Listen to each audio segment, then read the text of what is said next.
mean, May's Day, Reverend May, over on Lee Street. Well, yes, out. And like one that, he was supposed to build a supermarket, but he decided to build a apartment instead. And the Muslims wanted that land, but they didn't want to attack the preacher man was made this straightforward. She don't need to go busting around. She talks directly to God, like Moses did in the biblical days. I was with him. And now, we in the same situation. So stay tuned if they don't break up the form to keep the mayor from one of the people. And we, like I said, stay tuned, because probably got in the football business when they put their hands, still got to put their hand on probably got things, but they don't know how. But they don't listen. I mean, so think like Vernon, if she don't come, you really stand like well, I mean, thank you. That's it. How about what? Yeah, that's right. Hey, nobody come out of it. That's right. I have to let it down. That's right. Who told me this? Ain't nobody told me this. Think like that. I said, people don't. I'm talking about directly with the city board, when it comes to you can't hold it down. And I got to talk over that week. Yeah. Told you the same thing. And nobody. And then I was almost at the armor. Wow, nothing I am. That's all. And she wants to be the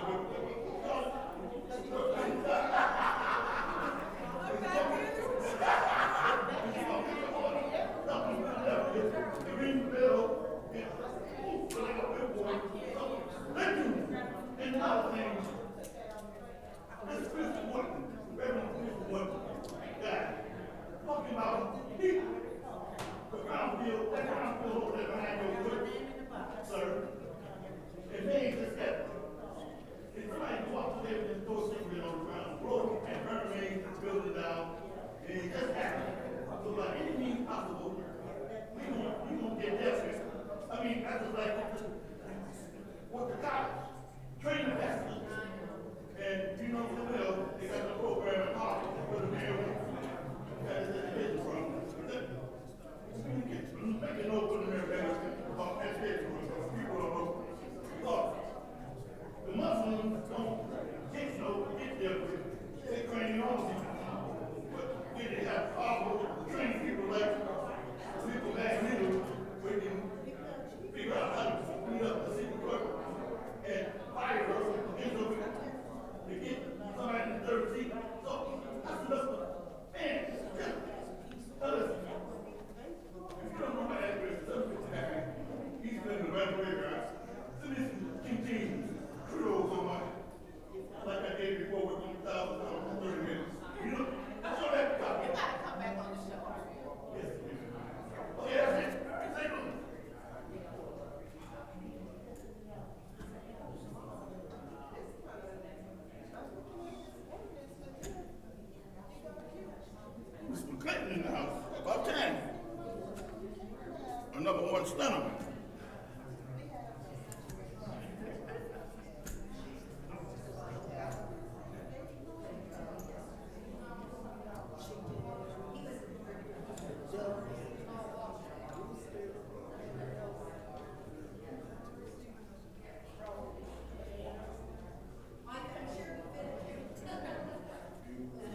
city of Flint. Come on, the shack will put anything you want to in the right position. Oh my God! The reason, you better come and get me. The shack wants you one of some things again. I saw Whitney Goldberg on television. I thought, but ain't no shit. She ain't got that shit yet. But Shack wants to take her place. She can't take her place on this Whitney Goldberg. Still have me watching. Hey, I'm not talking all that. Check. See you later. Wow. Ooh. Man.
The time is 5:21, and I hereby call this Finance Committee of the Flint City Council to order. Roll call, Madam Clerk.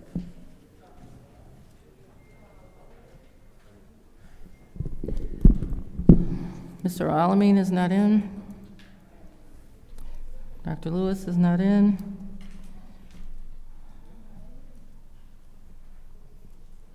Ms. Priestley? Present. Ms. Winfrey Carter? Present. Ms. Burns is not in. Ms. Mashat? Present. Mr. Pfeiffer? Present. Mr. Jarrett? Present. You have 5 members present. We have 5 members present. Are there any changes, agenda changes or additions? Madam Chair, Yes. I would like to, I'm trying to see where it is. One second, I'm sorry, I didn't have my agenda open. You're good?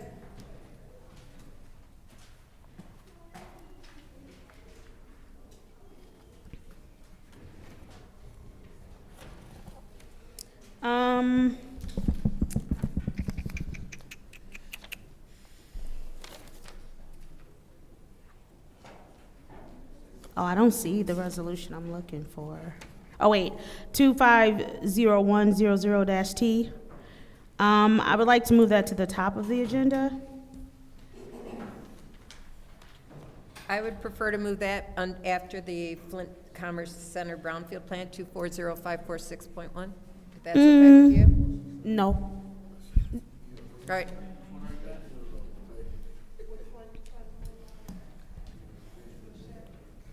All right, I'll move that It to was the, I'll move that. 250100-T.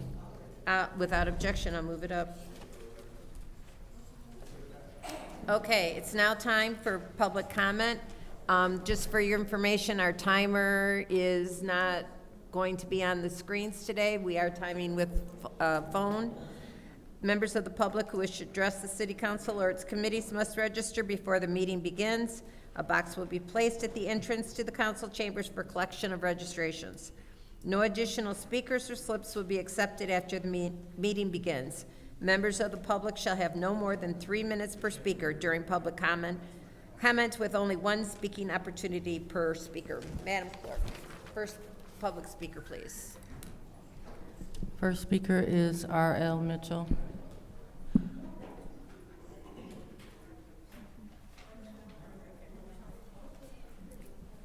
Hello, I'm R.L. Mitchell.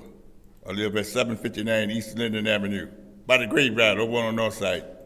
Okay, for the record, Davina, about the Brownfield situation in Flint, starting with Reverend Chris Martin, this church over there by Mays Hassel Center with his name on it. All that Brownfield out there, all he got to do is throw one cigarette down there and the wind come and blow, burn the whole church down, everything around it. And we don't want that to happen. Talk about enemy. Why come he can't, the question is, why come Reverend Martin, whatever, be like Bishop R.L. Jones over on Door Highway? He don't have to come and talk for himself. He let the First Lady, his wife, and when she speaks, things get done. $50,000 and a washing machine to wash them kids' clothes over on Holbrook, and just like that. And if that don't do, she sent her son down here. He talked just like his mama, but y'all jumped on him. Look, Roger Jr., big fella though. But and another thing about the dealing with the preacher, I think that's the second ward. I can't say that about her though. She looks busy in the phone right now. But anyway, because you will be dealt with, sir, if you let them college students try to make you, train you how who ever heard of such a thing, train a pastor? They got this program, and you using that stuff, if any means possible, taking the people's money from the land bank houses, and the Muslims doing they train their own peoples. I wonder, who in the world gonna train a man of God to give $50,000 with the peoples over there on Pasadena, buying stuff out of their own pocket for we the people? Now, Chris Martin, you in the hoots with the priests that just bit the dust, and now we got to see the blue smoke come out of Miss Priestley. Is that true? The priests don't go into glory. What we gonna have to do about that, madam? The lady with the money bag, Miss. That's some biblical. Somebody told me that he went in, and you talking about the peoples in Flint. You got to train the kids how to play basketball, girls basketball. Got this new guy, and anyway, forget about talking about the rest of them. I just want, Madam Burns ain't made her arrival yet, but Idi Amin, the Ninth Ward, he showed up. Oh, looking curious. Curiosity killed the cat, sir. But Mariosity brought him back. Thank you. Welcome That's back. your time, R.L. Okay. Next public speaker. The next speaker is Arthur Woodson.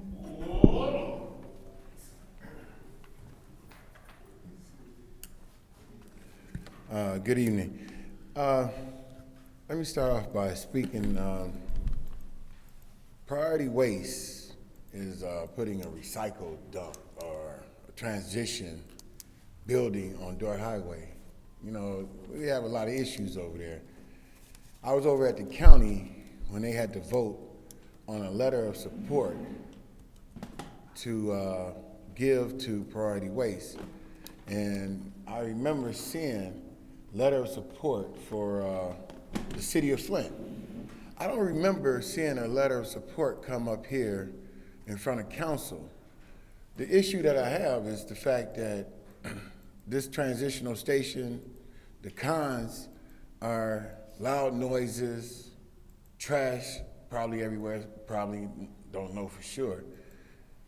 What I want to know is, should the people should have been able to speak on this before the mayor said that the people of the city of Flint support what Priority Waste was bringing over on Dort Highway. The people were not able to chime in and say anything. In order for them to be able to operate, they need this letter of support to go to Eagle.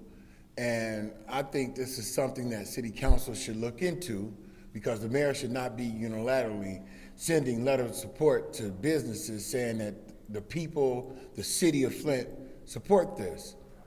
Also, you have emergency orders that was put in place February 2016.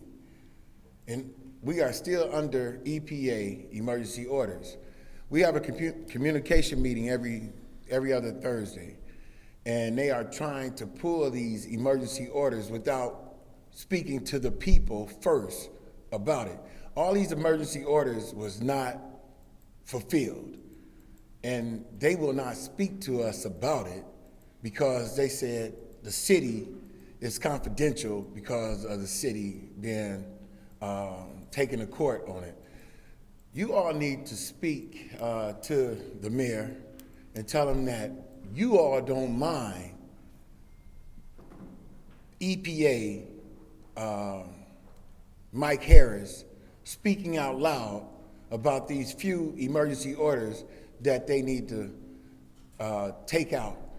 Why would you want to negotiate something that you put in place to make sure that it doesn't happen again? We should, as a people, know what it is. And last but not least, we can maybe start a petition. Need 5,000 signatures to make it to where the city clerk is Thank you. elected That's your instead time. of appointed. Thank That's you. your time. Next public speaker. Next speaker is Mary Wright.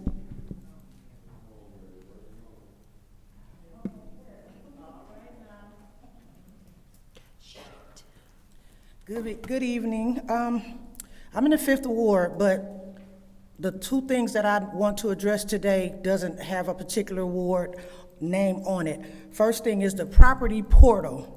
That's very confusing to the residents, and I think it's intentional. However, it needs to be addressed and it needs to be straightened out so that everybody can understand it, because it have you in one ward to vote in, but you're in a different ward as of right now. But it's showing for right now, and I was told and understood that it was supposed to change in 2026. We need that to be rectified ASAP before voting time. And secondly, the ordinance on fowl and other domesticated animals that are not supposed to be in the city limits. I have a problem with some neighbors. I don't even know if they're registered neighbors. I believe they're squatters, to be honest. On the corner of Odette and Mason, they have roosters crowing every morning, and they have some guineas. I have pictures on my phone if anybody needs to see it. That needs to be taken care of as well. It's very disturbing. That's all I have to say. Y'all have a good day.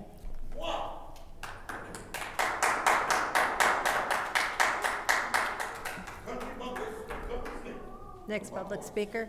Next speaker is Claire McClinton.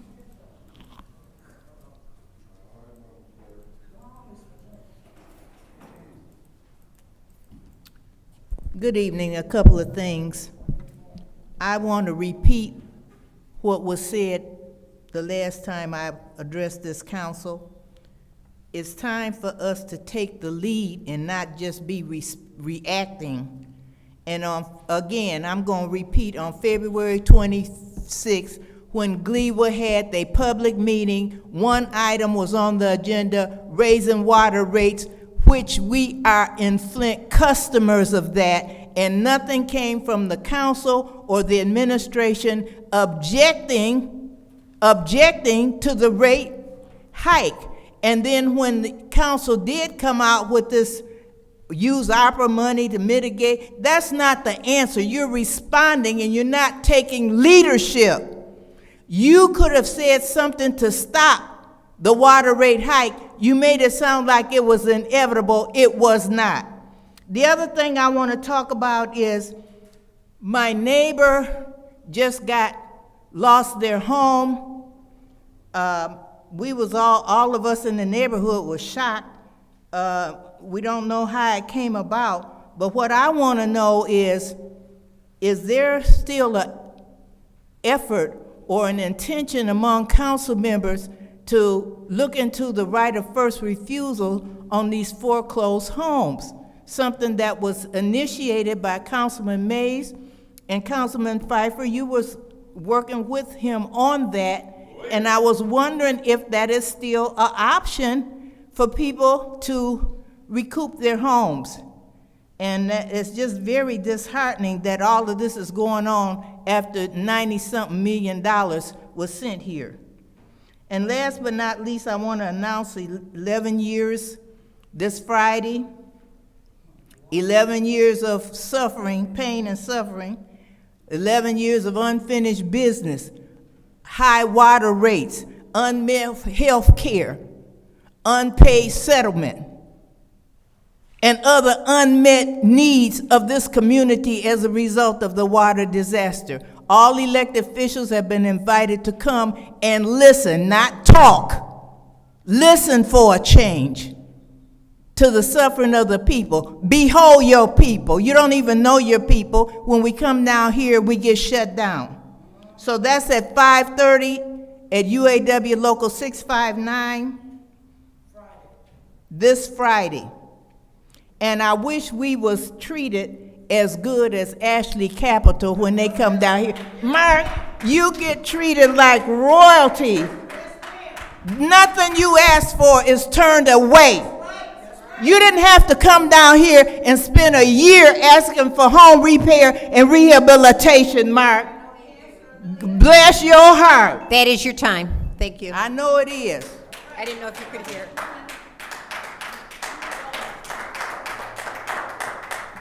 The next speaker is Rodney Thomas.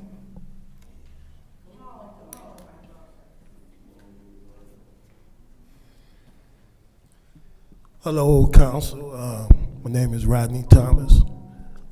Like Papa Jared say, Essie baby boy, I'm Luther Dean's baby boy, Katie Bell Harris' grandson.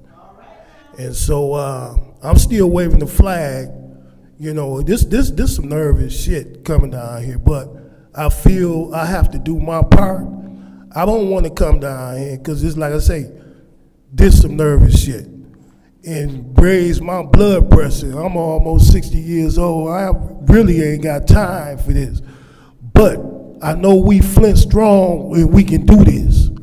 You know, we go a lot of places. I go a lot of, well, not a lot of places, few places. And people recognize Flint and recognize us as being a small city with a big city vibe with a down home twist to it.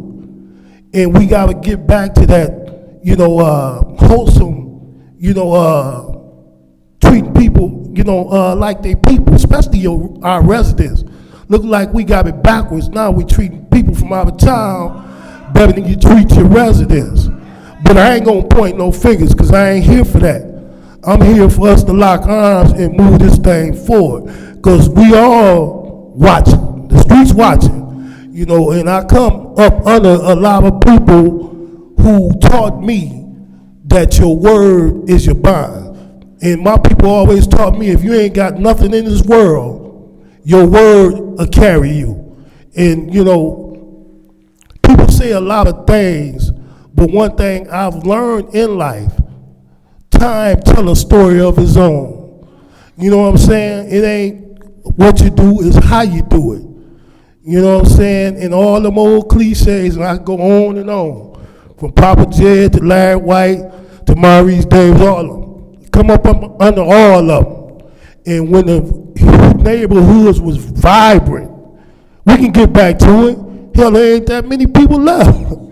You know, so, you know, we can be the pilot for other cities around the country because they watching.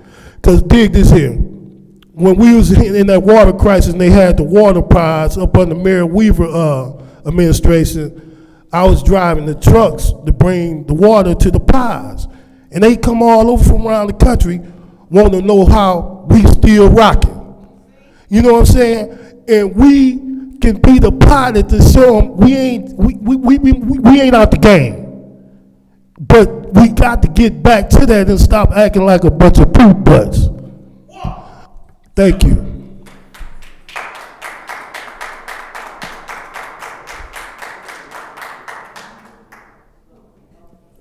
The next speaker is Taylor Sampson.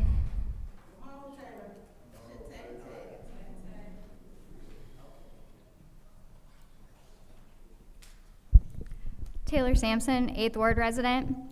For those under the false title of 3rd Ward Ambassador, I suggest you separate yourselves from the mayor and his administration while you can. I do not believe you are fully grasping the situation you are placing yourselves in by aligning with Sheldon Neely. He will throw you to the wolves when the time comes.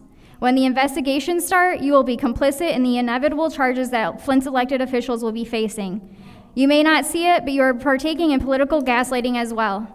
By using the title and being paraded around to events, you are making the public think this is a real position. It is not.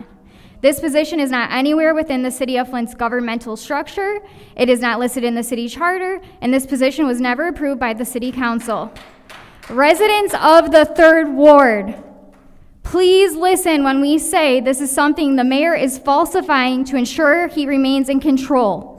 It is entirely made up, and most people don't realize these individuals were not elected to that bogus role, nor were they properly vetted by anyone besides the mayor, who is still claiming to run all of these sects of local government. Reminder, he does not control the work of the City Council and has no say in what takes place in these chambers. I do not know either of you ladies, but please listen to us residents when we say this is not the administration you want to intermix with. We come up here to stand up for all residents of Flint. That includes the both of you. When we shed light on the corruption up here, it means you are included in that corruption if you continue to use that title. And if, God forbid, LaShawn Johnson is in that 3rd Ward seat, we're coming for her. We're not gonna let her get away with anything. She will be scrutinized as heavily as the rest of you are.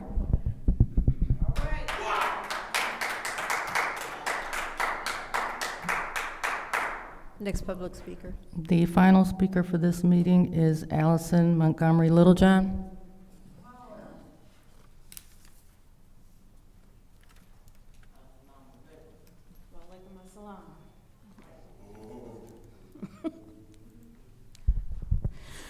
Good evening, council and community. My name is Allison Montgomery Littlejohn, and I am here because the city of Flint is in dire need of a revolution against the ongoing oppression of a pharaoh. Flint is in need of sincere advocacy, the same advocacy that seemed to have died with the late Councilman Eric Mays. Not only is Flint in need of sincere advocacy, it is in need of a dose of self-respect. Flint is overwhelmed with blood-sucking devils and deviants that call themselves government officials, council people, community activists, and pastors. When are we as a community going to come together to stomp these devils out? The city of Flint is dealing with a housing crisis where residents are being priced out of their homes by way of unaffordable rent, increased water rates, unaffordable property taxes, and unaffordable insurance rates due to the racist, systemic practice of redlining. Right now, I have a client that has been residing in a tent in the woods for a year, and due to specific emotional needs, she has been unable to be accepted into a shelter. Where is the ARPA money that was awarded to various community agencies?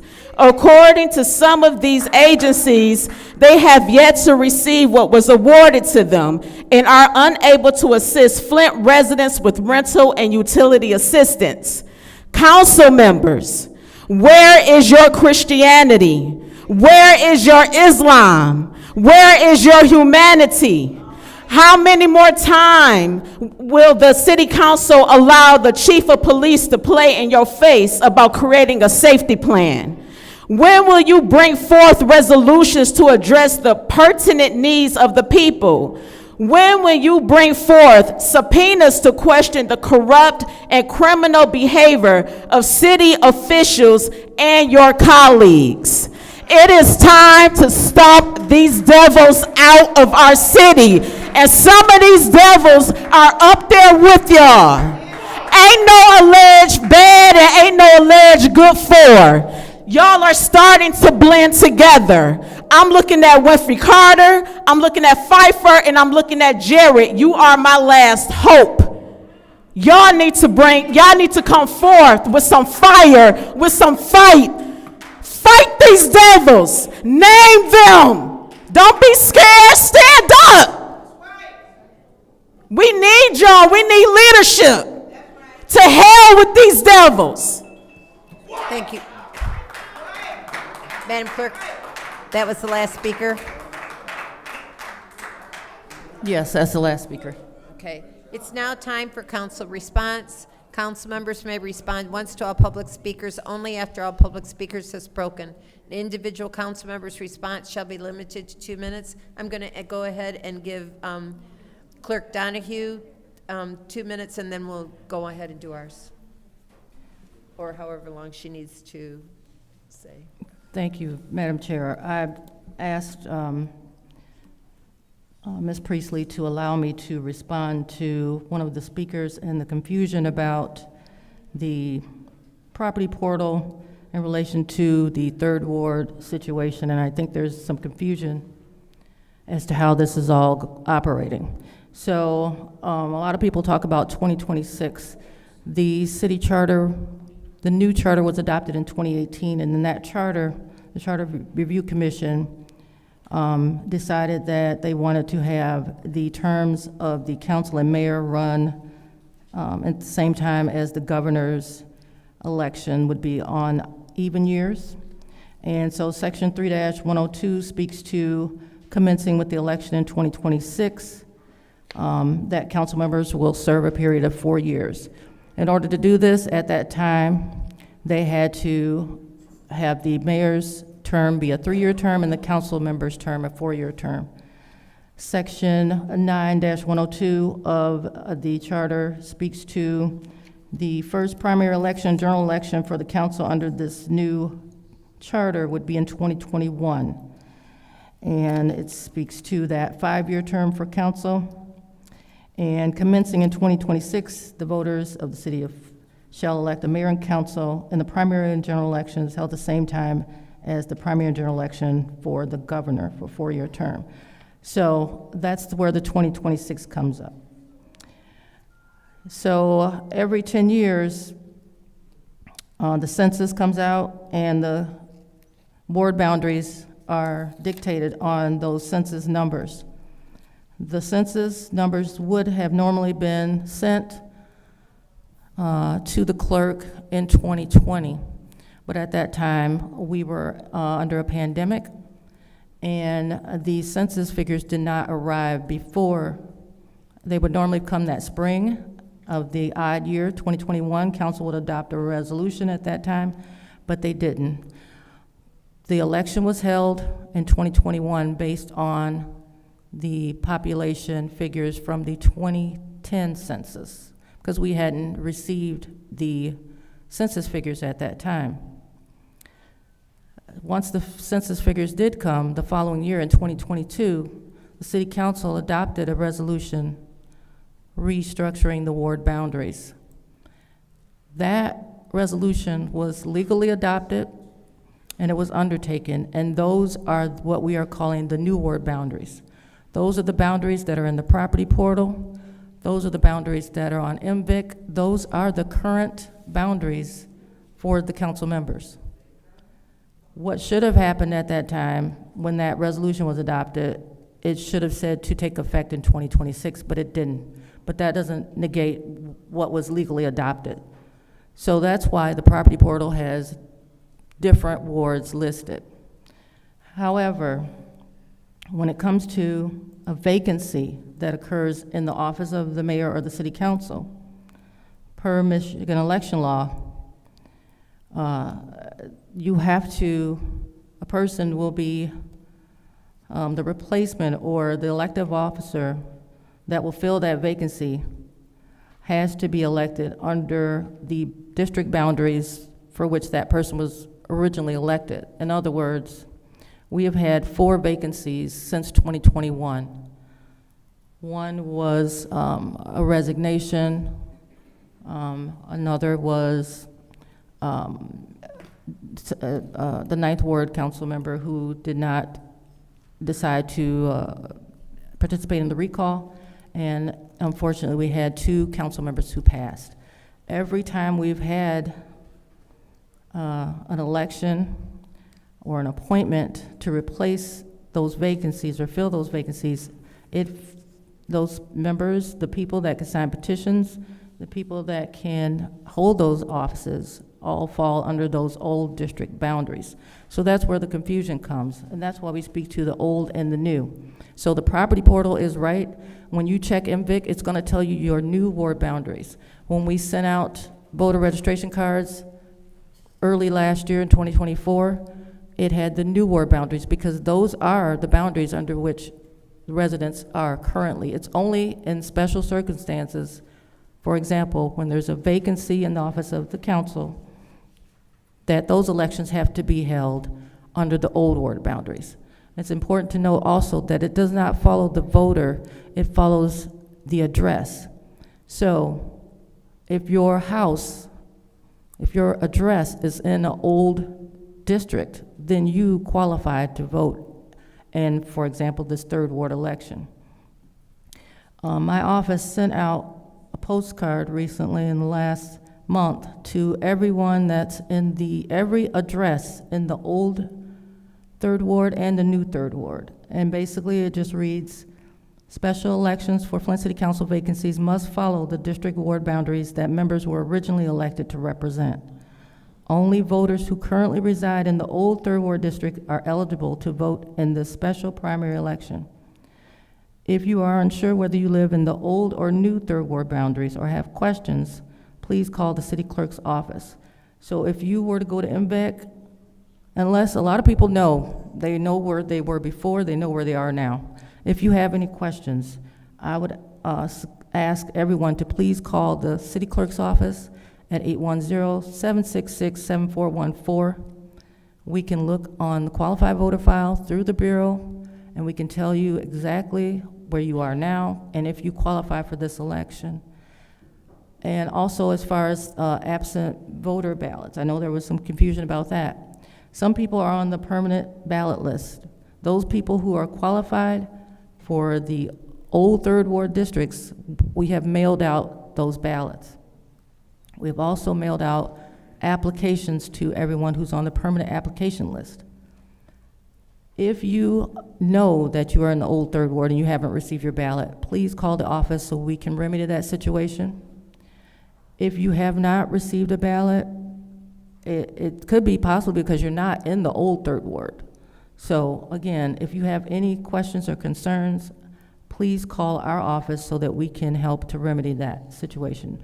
But I just want everyone to know the property portal is correct because those boundaries that were established in 2022 are the current ward districts that you are under right now.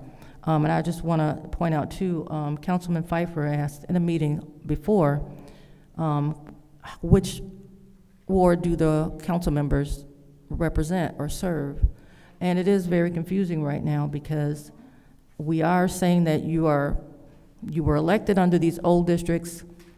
We did a resolution that was approved and you're under the new districts. So it's almost like you're representing both, but it really depends on the situation, but that is why the confusion is there. That resolution that was adopted in 2022 kind of caused all this, but as of 2026, it will all just, it won't matter then at that time because the old districts will no longer be in effect because there won't be any recalls or anything possible. It'll be a new election under those boundaries that were approved in 2022. So I know it's all confusing, but I hope that that helps to clarify some of the concerns. Thank you, Madam. Thank you. Is there any council response? Go ahead, Ms. Michelle. Thank you. Thank you to all of the speakers. For the most part, everybody came up here and highlighted some things that are actually very important to our community that we should be focused on. From the people who came up and talked about the water to the resident who has the complaint. If you want to meet me right up here, I can take your complaint right now and make sure I turn that in for you so we can get that solved, especially if they have an animal they're not supposed to have. In a residential area, we want to make sure that we get that taken care of immediately.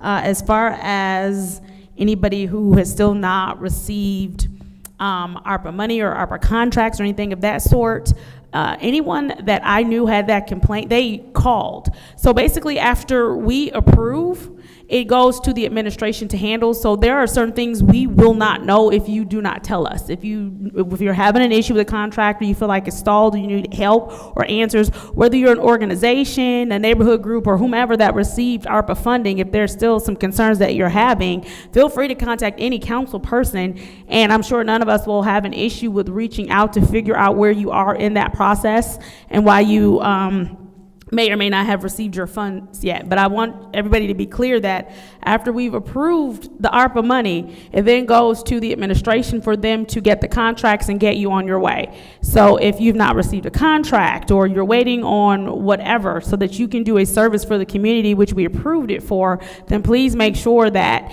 you either reach back out to the administration to get an answer, or if you contact one of us. Anytime that someone has called me and had a concern about their ARPA contract, I've reached out to the administration and I've been able to get answers and help them get moving on what they need to get moving. So if there are still some concerns out there, please don't hesitate to reach out to the council to alleviate it. And with that said, I can meet you right there, and I'm done. Okay, thank you. Is there anyone else? Madam Chair. Go ahead, Dr. Lewis. Thank you so much. So just wanted to bring light to the Literally, which is taking place this Saturday. It is the initial kickoff, and we are very excited. And what is it? It is the gamification of neighborhood beautification, and we're gamifying cleaning up. So what we want to do, we want to make our neighborhood cleaner, and we want to make sure that we get all generations involved in this as well. And so I just wanted to bring what the winner will receive. A lot of people talk about the championship belt, but we have right here, the winning team will walk away with the environmental Flint Litter League championship belt, which have litter, environmental heroes on the side, Flint Strong on the side, and it's pretty weighty and pretty nice. And so we have 4 teams filled with Flint residents that are competing for this, and everyone on the team will receive a championship ring. Why is this important? Because it brings all generations together to tackle blight. This is all hands on deck approach. So we invite everyone to come. Everyone under the sound of my voice, please come out. We have a few more spots on a few more teams. We would love to have you. So let's not talk about it, let's be about it and get involved, because this is what community looks like. It takes community to build community. So I saw that we had a few people saying that they should show up. I absolutely want them to come on out and get involved. Yes, we have rakes and we have gloves for everyone. So thank everyone so much for participating. Thank the big brothers, big sisters. Thank the Mayor Sheldon Neely. Thank LaShawn Johnson, as well as the Made Institute, for stepping up to the challenge and taking those 4 coveted spots. And our goal is to take this pilot project to the entire city so we can beautify and do something better than amazing for the city of Flint. So again, thank you all so much for your participation. And we also have spots. If you can't commit to the 4-week commitment and you want to come off the bench and help out for a day, we have a spot for you too. So we're looking forward to taking place. Thank you. Thank you. Anyone else? Yes, Go thank ahead. you, Madam Chair. First, I would like to thank the residents for coming out. The speakers, thank you for being engaged in the process. I also wanted to let Miss Mary know that I did pull up the ordinance. I had Vicki in the law office to pull up the ordinance as far as the restriction on, roosters, geese, chickens, we do have restrictions on that, and it's totally, it basically says that there should be no poultry or domestic fowl on residential properties. Yeah, well, maybe chickens, but all the other stuff, crows, roosters. So I will give you a copy of this ordinance so that you can have it, and Councilwoman Michelle, I'll make a copy for you too. I got it. I just turned it because I have people who have roosters in my thing, but thank you so much. Okay, okay. So it'll get taken care of, and thank you for calling and letting us know and coming up and speaking about that. And again, thank all of the public speakers. Thank you for being engaged in the process. Thank you, Madam Chair. Thank you. Anyone else? Go ahead, Mr. Pfeiffer. Thanks to all the speakers. I just want to address Ms. Claire. We don't get that list until November. That's when the Treasury across the street sends us the list for the foreclosed homes.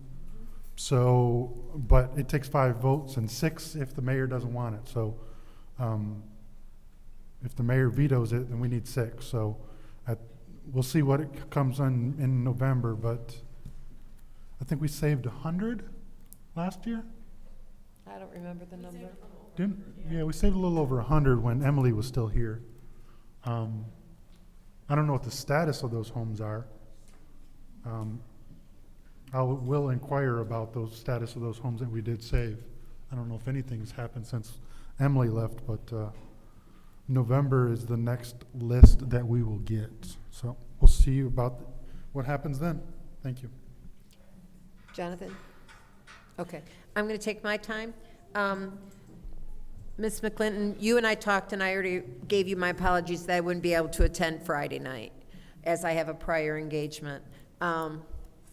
Also, since the properties have been turned over to the county, I think, I'm not sure of the county law, but they will be putting them up for auction.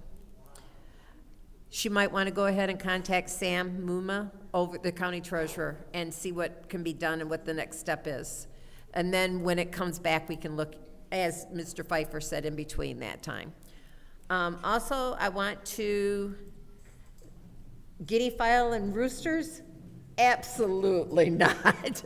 The guinea fowl are the most obnoxious bird in the world. And a friend of mine lives out in the country. She has 29 chickens and a rooster, and that rooster is annoying. So I get where you're coming. But I also want to announce that on Saturday and Sunday, there was an East Side neighborhood cleanup. This was all homegrown, and I support them 100%. I've supported them with some money and some services. It starts at 9 o'clock, Saturday and Sunday at Kersley Park. They'll have hot chocolate and coffee at 8:45. Then they're going into 3 different areas in the East Side. For more information, contact Patty at 561-707-7581. And I'm sure they would love to have you help. As we all know, the East Side needs major love, and I am thrilled to death that the residents have stepped up to do this, because I've done the best I can. And there will be some food provided. I'm not sure when, where. All I know is what's on the flyer right now, because I've not been involved in the food aspect, because I can't supply that money. Okay, it's now time for our consent agenda. I'll entertain a motion. Is there support? Support. It's been moved by the councilwoman in the 7th Ward, supported by the councilwoman in the 2nd Ward.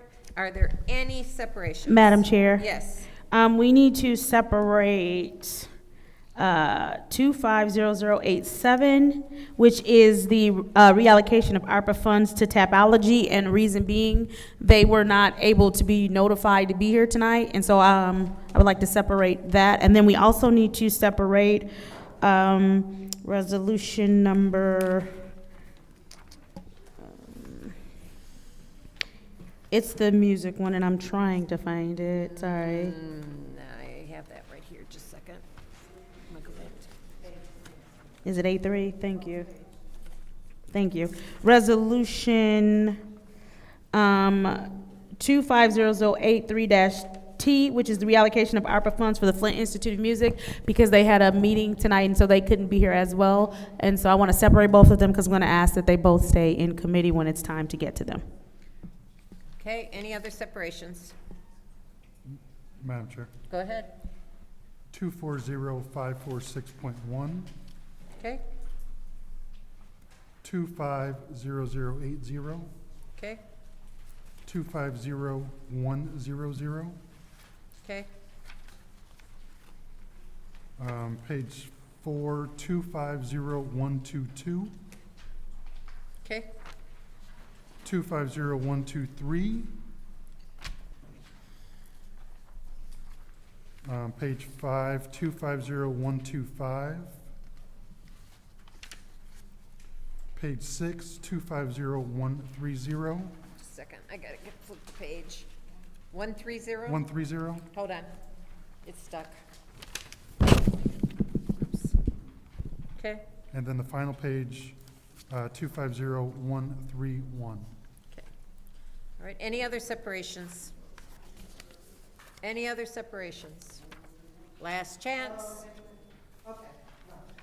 Okay, so the consent agenda consists of 250120, excuse me, support local bridge program funding, Michigan Department of Transportation. 250121, change order number 1 for Go Cut Trees, DBA Monster Tree Service for urban forestry services. 250124, contract with Sinclair Recreation Park Improvements for Ophelia Bonner and Dewey Parks. 250126, M-Tech purchase a sewer cleaning combination truck.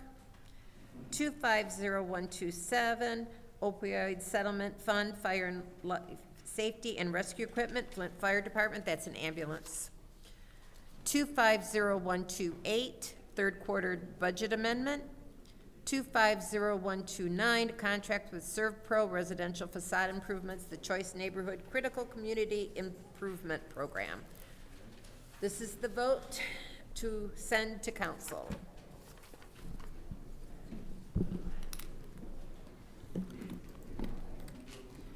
Mr. Al-Alamin is not in. Dr. Lewis? Yes. Ms. Priestley? Yes. Ms. Winfrey Carter? Yes. Ms. Burns, not in. Ms. Mashat? Yes. Mr. Pfeiffer? Yes. Mr. Jarrett? Yes. The vote is 6 yes, 0 no. The vote is 6 yes, 0 no. Those will be sent to council. Our first separation is 250100. What is the pleasure of the body? Madam Chair, Yes. I would like to send that to council. Okay. Is there support? Any discussion? Madam Chair. Go ahead. This seems to me like it's a circumvention before the public hearing. No. We're on 100. I'm sorry, what? We're on 250100. Oh, I'm sorry, you moved that one up. Okay. Okay, I have no, I'll yield to somebody else. Okay. Anyone else?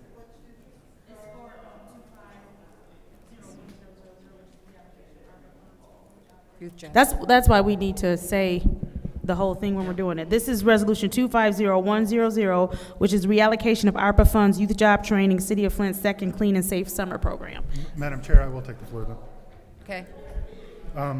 Is there someone that can speak to this? Shelley's here. Ms. Shelley? Parkscreen?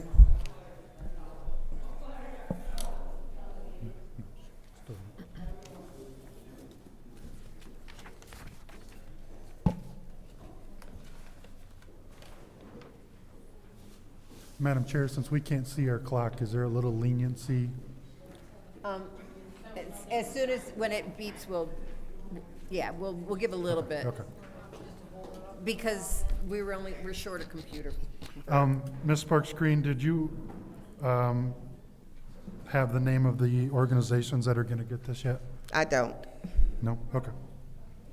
Then I will not be supporting this evening. Thank you. Any other discussion? Madam Chair. Go ahead. Thank you very much.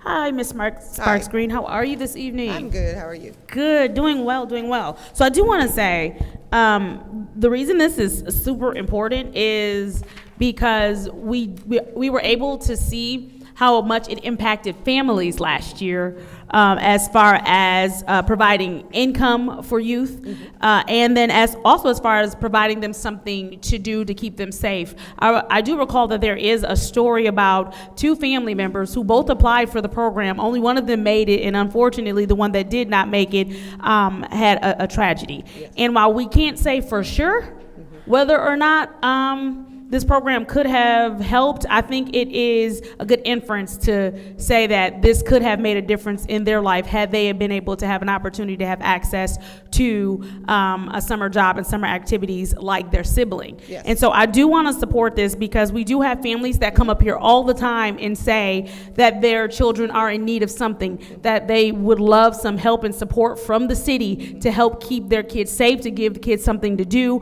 I think all of us at some point in time in life, as teenagers, we had summer jobs. We had opportunities. This program also gives youth the opportunity to be exposed to different career paths. And we know that's been missing in our city for quite some time, right? Yes. And I'm not knocking people who want to be entertainers. I'm not knocking people who are social media content creators, people who play basketball, all of those other things. I think those have all proven to be lucrative careers for those who have been able to tap into that. But we know that that is a certain niche kind of thing, and that not everyone can tap into that. And so what we want to do is make sure we're preparing the next generation to be able to go into some of the careers that actually keep communities stabilized, whether we're talking about being police officers, whether we're talking about working in the water treatment department, talking about lawyers and doctors, because those are still quite prestigious careers and we need them right in our community. And who better to have a heart and love people in the community to be able to take care of their family members in those roles than someone who grew up here, right? Yes. And so we're giving kids the opportunity to do that.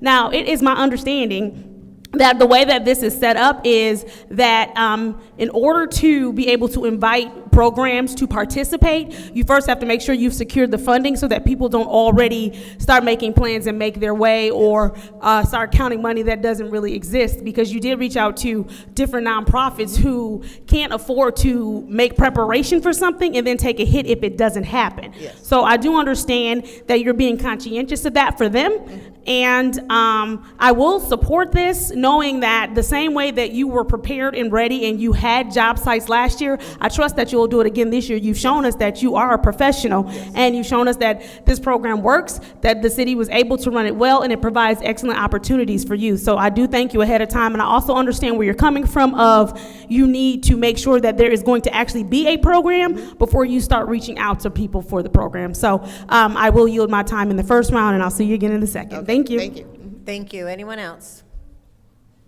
Madam Chair. Go ahead. Good evening. Good evening. How are you, Chair? I'm well. Good. Doing better, should I say. So my question is, I understand that we have some success stories. Yes. That we can share. Mm-hmm.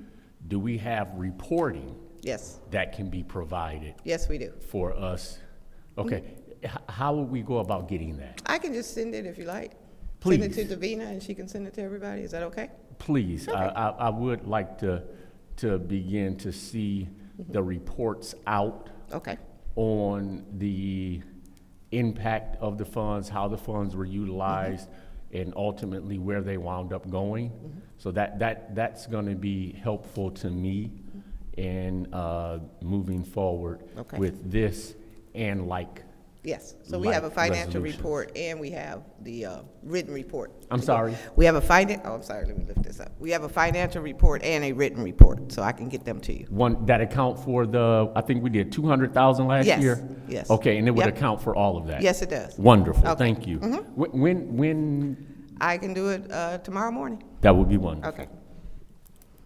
Anyone else? Madam Chair. Go ahead. Thank you. Ms. Sparks Green, question. Do you know how many kids applied last year? Yes. Applied. We had 171 that applied. So 171 applied. right? Mm-hmm. So 171 kids decided that they wanted to get a youth job. Yes. Because youth jobs aren't anything new. No. Youth been working for a long time. I was once a youth. Yep. And I know I wasn't working. I was playing basketball. But I had other friends that were working. So 171 youth decided that they wanted to carry on the legacy of obtaining youth jobs. Yes. So how many youth were placed? 91. 91, right? All right.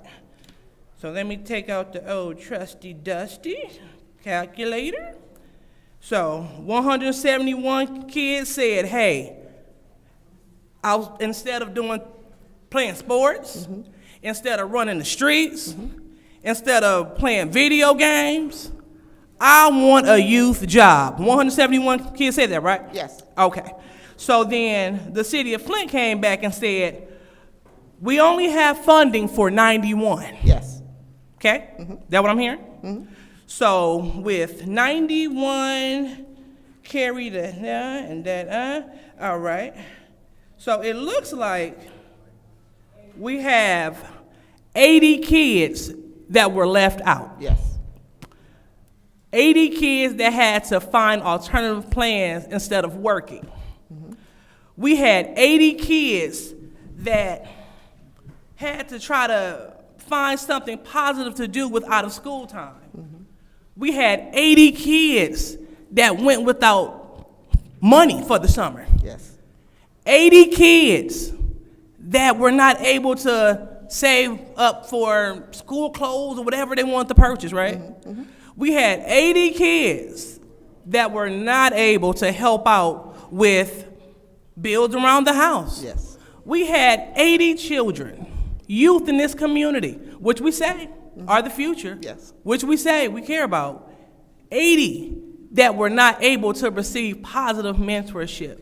And lastly, 80 kids that were not able to receive viable on-the-job training, which they can put on their resume, which could amp them up to more opportunities and possibilities.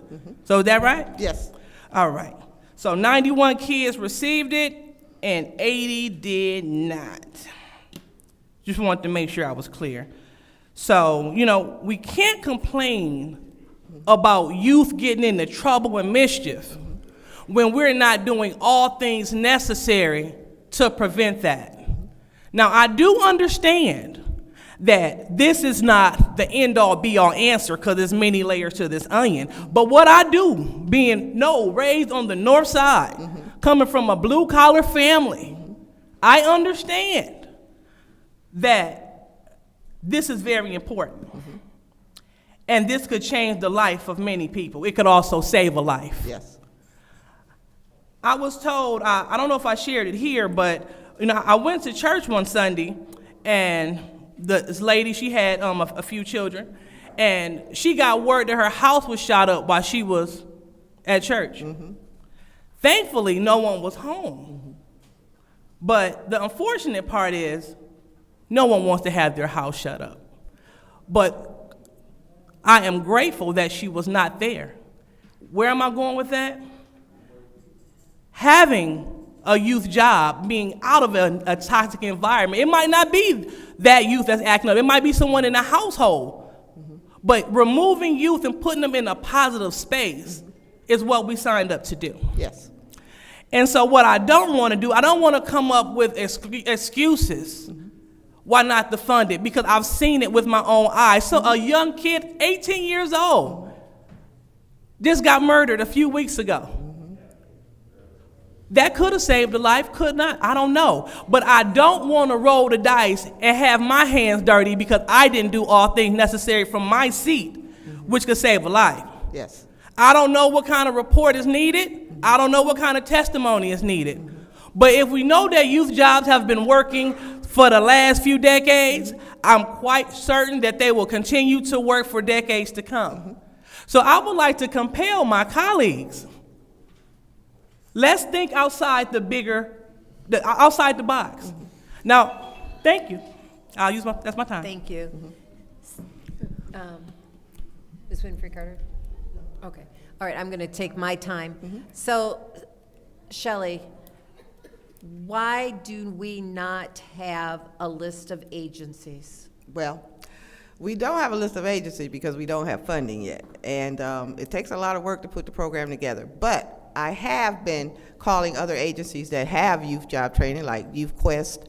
Beecher has a good program that they will recommend the jobs that they have, like Walmart. They have big clients that we would be able to send the clients to, which could cut out the middle person, and we could hire more kids. So I have been looking at a program that does that as well. But the program is just to save lives. It's not about anything else but that. If you remember COVID, you had a lot of grandparents that died that was taking care of these kids. So that was incomes that was missing. And so by funding the kids, you also help the household income so that the kids can have school clothes and just stay out of trouble, period. That is what this is all about. Simple as that. It's safety for our kids, another income for households. And so, yes, so I have been looking at alternatives, programs that would allow us to fund more kids by them placing the kids for us in different programs. So is it true that because council hasn't approved the money, agencies are leery of contacting us to participate? Yes. And that's why we don't have a list of agencies that will, or companies willing to participate in this program? Yes, it's part of the reason. And when I call them and contact them, that they always ask, well, council, because they watch council. Council hasn't approved it. So if it's not going to be approved, I'm not going to go through the process of trying to find kids for the summer and things like that. So I'm battling against that as well. So yes, the answer to that question. Okay, so without us approving the money, there is no agency because nobody's interested Right. in participating? Yes. Thank you. That was my time. Is there anyone in the second round? Madam Chair. Go ahead. So, Ms. Birchgreen, why, we didn't approve funding for any of the ARPA contract, or the ARPA people that applied, so why can't we have an application process for the organizations to apply to run a summer program, and then we allocate, maybe there's 10 different programs and we want to allocate more money, or, I understand, why can't we be transparent and tell us the organizations that we're going to approve?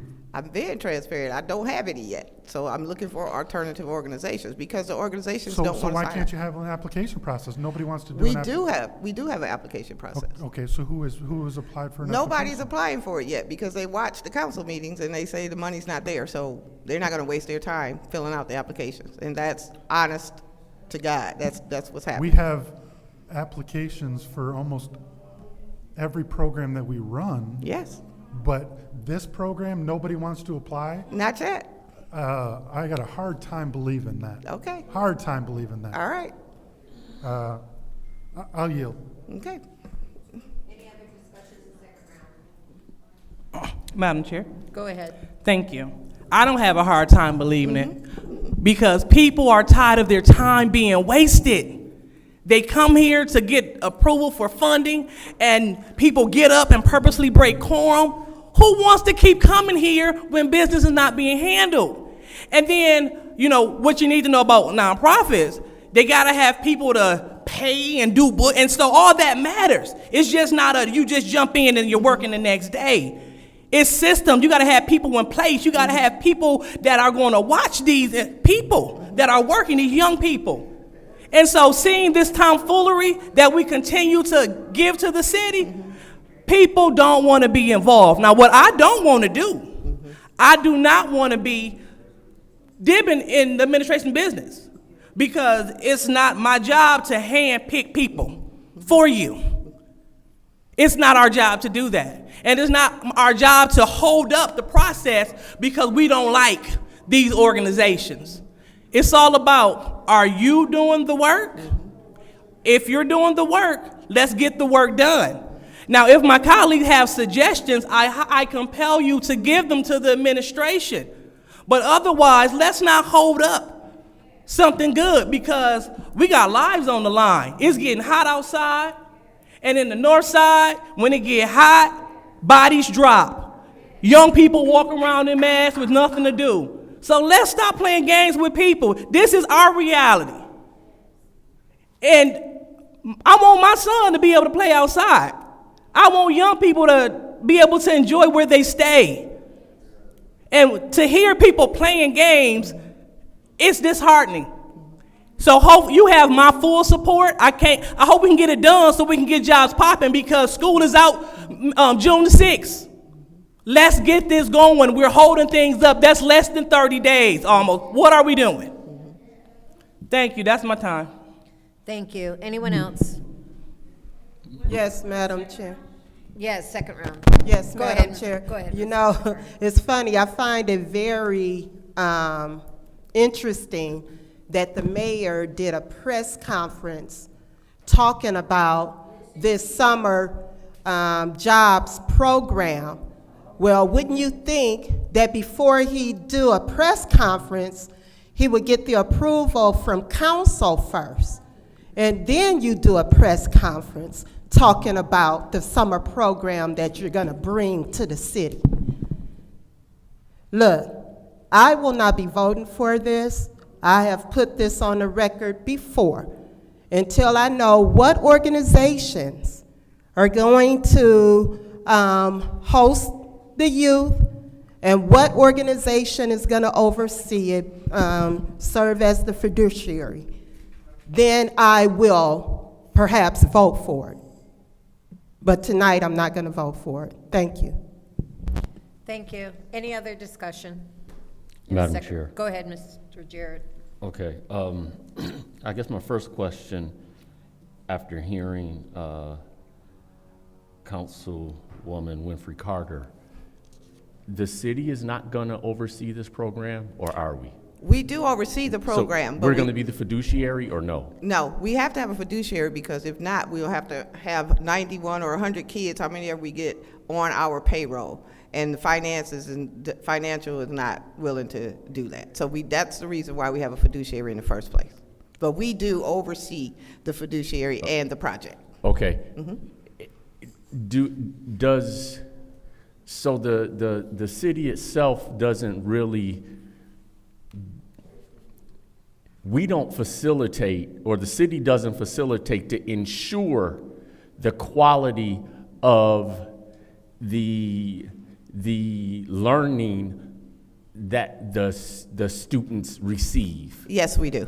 How so? They have to send a report to us every week. Before they get paid, before any checks go out, they have to send a report to let us know what the kids have done. And we also send people out to the different sites. We have 3 people in the office that works on this. So do we, before they go on site, do we do any soft skill training? Yes, we do. So what does that look like?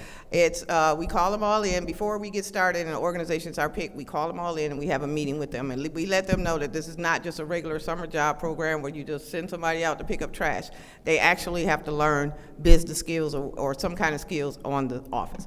We also teach them different things that we want them to learn. So we do have a list of what we tell the clients, so do we actually have curriculum, or is this a list of? It's not really. I wouldn't call it a curriculum. Is it more orientation than it is instruction? It's an orientation with instruction. So my question is around instruction. Do we provide any soft skill training as the city of Flint before we send these persons on site? No, because the organizations that we pick already run youth programs, so they already have the soft skills needed to do this, or they wouldn't be selected.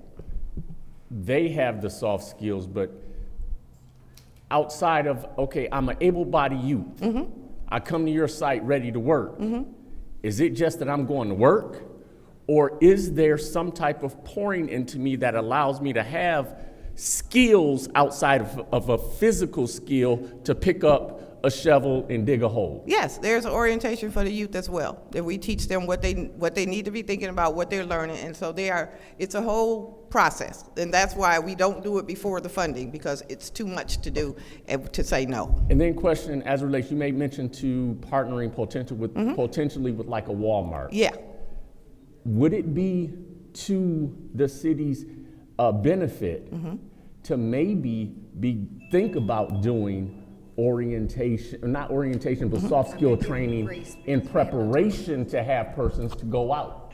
Yes. and we- outside of this funding. All right, I'll Yes. let you And I know answer it's that the- question. Okay, so we do. With the Teen Quest, they have going to partner with us, and they're going to do our orientation and our soft skill training this year for us. Okay, thank you. Mm-hmm. Any other discussion? I think that leaves Candace and myself. Candace? Sure, why not? So I can answer a few of these questions, and I'm gonna say this, I'm going to preface this by saying, even though I've said it before, last year at the last minute, the Water Lab was asked to participate. Yes.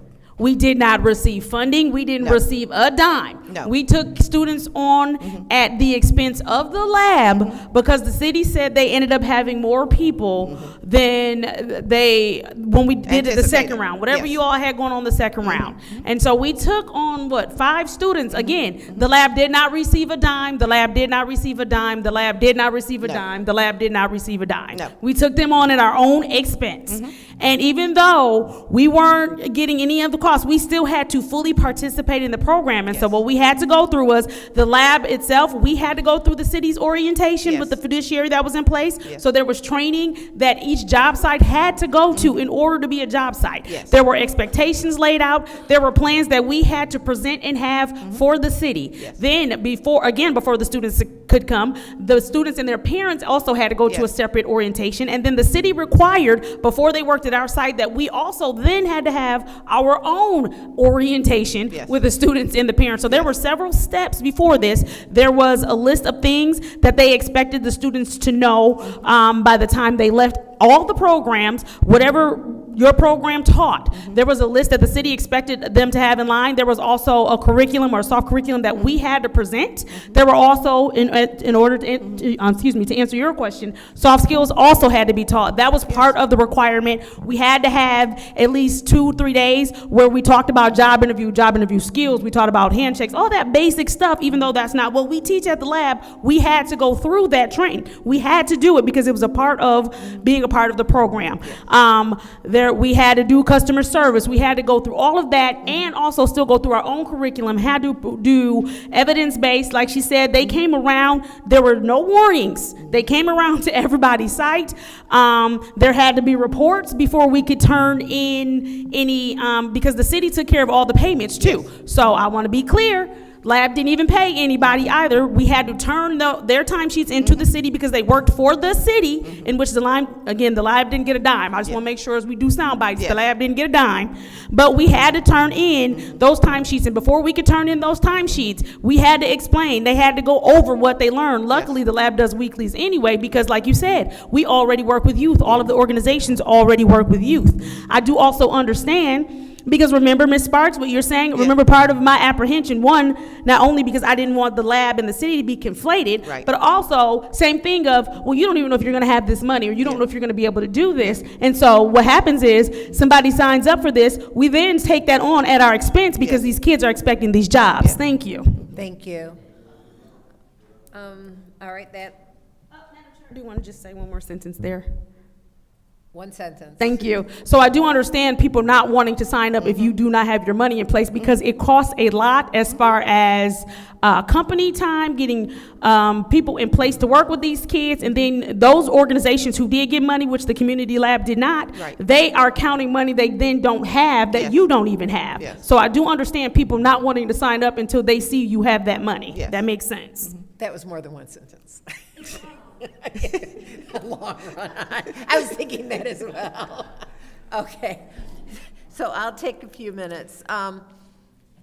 Ms. Winfrey Carter, did McCree Theater receive students, do you know, last year? Okay, because you abstained from the vote because I believe McCree Theater. I don't know. Did they receive Yes, students? they did. And they did a great job with them too. Okay, so here we are, we've got employer who's stating that they had to supply all the soft skills that was asked about. And I know how much it costs to put together something, and if there's not even funding in place, I'm not gonna go and put an application in. I'm not gonna spend 5, 6, 7, 8 hours putting together a proposal for nothing. If there's a chance I might get it, I would. But with this council, supporting youth jobs. They've got a terrible record of supporting the youth and giving them jobs and job skills. These jobs teach a kid that they go to work on time, they get paid for the work that they do. Yep. So what more can we do for our kids in this town? We all know, as Dr. Lewis was stating, that in the summertime, violence increases. Gang activity keeps up. If we can keep them out of gangs, isn't that the best thing for the Yes. city? Yes. For the students, for the children, for their families. So I think that this is well worth the money. Thank you. This is the vote to send resolution 250100 to council.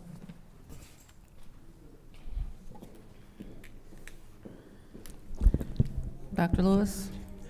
Yes. Ms. Priestley? Yes. Ms. Winfrey Carter? No. Ms. Burns is not in. Ms. Mashat? Yes. Mr. Pfeiffer? No. Mr. Jarrett? No. Mr. Alamin is not in. The vote is 3 yes, 3 no. The vote is 3 yes, 3 no. Madam Chair, Go ahead. I'd like to, because I know that my colleague in the Ninth Ward expressed wanting to receive something from Ms. Sparks Green that she said that she could have to him tomorrow. And so maybe if we give him a little time, I would like to make a substitute motion. Okay. And I would like to send it to Special Affairs. Okay, there's a motion on the floor by the 7th Ward councilperson to send to Special Affairs. Is there support? Support. Supported by the 2nd Ward. This is the vote to send to Special Affairs. Ms. Priestley? Yes. Ms. Winfrey Carter? No. Ms. Burns is absent. Ms. Mashat? Yes. Mr. Pfeiffer? No. Mr. Jarrett? Yes. Mr. Alamin is absent. Dr. Lewis? Yes. The vote is 4 yes, 2 no. The vote is 4 yes, 2 no. Madam Chair, Go ahead. I will be leaving this meeting to go to community meetings, so I just want to put that on the record. Okay, Thank you. thank you. Okay, our next resolution is 240546.1-T, Amendment Number 1, the Flint Commerce Center Brownfield Plan. I'll entertain a motion.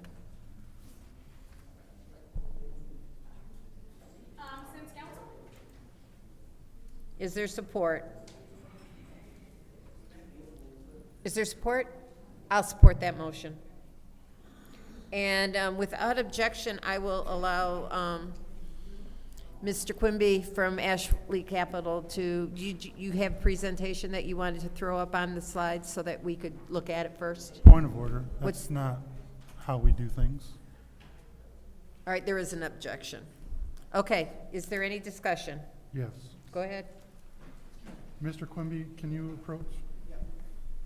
So, like I prematurely said last time, I thought this one what we were voting on, this seems like an end around to get approval before the public hearing.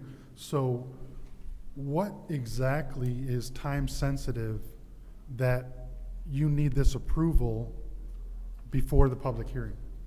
Because to my knowledge, this is the first time we've circumvented anything in a public hearing. The senior council person agrees too. So, Madam Clerk, do you have something? Have we circumvented a public hearing before? So what usually happens is the approval resolution appears on the agenda where the public hearing is scheduled. This public hearing is scheduled for Monday, the 28th. So this is in keeping with having resolutions originate in committees. So we usually bring these resolutions to committees so that you can move it to council if that's your pleasure. But the public hearing is what happened before you would vote on this. Public hearing is scheduled for Monday. I get that, but we also had a public hearing scheduled before, and we never had a resolution for the last time, right? The public hearing was, we knew we weren't going to have the public hearing. That's why we didn't have the resolution, because those public hearings weren't held because they weren't published in enough time. So even though they were... We had a public hearing and there wasn't quorum. It was scheduled. Yeah, we scheduled it, but we didn't conduct it because it was not I understand timely. that, but before that, in the committees before that, we did not have a resolution like we are for this upcoming one. So I guess try to circle and tell me how this is different, because we did have it scheduled and we did not have this resolution at committees before that scheduled one. So I published in the paper. Yep. But knowing that there were questions about the timeliness of it, we didn't put the public hearing on those agendas, and we didn't conduct it because I didn't ask for the resolution because I knew that we weren't going to have the public hearing because it hadn't been published in time. What do you mean? It was on. Mr. Quimby was here. We were going to have a public hearing. My colleagues came out from the back room only to conduct the public hearing. So, well, that was the public hearing, not the approval. That was just to have the public hearing, not to approve the resolution. The approval resolution was not on the agenda. The public hearing was on the agenda, but we didn't conduct it at that time. So this is the first time we've had an approval resolution for this Brownfield amendment. We scheduled the public hearing, and we were gonna conduct the public hearing without having you approve it. We were just gonna have the public hearing happen, bring the resolution for approval at a later date. But we ended up not having the public hearing at that time because of the publication concerns for the hearing. So if there was a resolution, or it was spoken about before, it was the resolution to set the public hearing, which we did. But this is the first time we've had a resolution to approve the Brownfield amendment. So,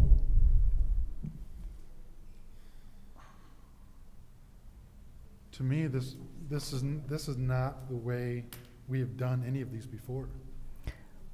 This is usually how it happens, because in the past, we would bring the resolution on the day of. That was an issue, so we bring it to the committees. It's discussed in committees, and then usually we have the group or whomever comes, they can discuss it in committees, and then you move it to council if that's your pleasure. And the public hearing is conducted at the meeting where the adoption could take place. So the resolution usually comes to the committees. So if we do it for street vacations, anything that requires a public hearing, we try to bring the resolution to the committee right before that public hearing date where the approval resolution will be on. The resolution to approve is usually on the same date as the public hearing. But this is the first time this resolution has been drafted. So why wasn't this on 2 weeks ago? Because we were going to conduct the public hearing just to have the hearing without bringing the approval. We were going to have the public hearing because we had already published it and we were scheduled to have it. We would have had the public hearing, had them do a presentation, and then bring the approval at a later date so that Ashley Capital could do a presentation before you would consider it.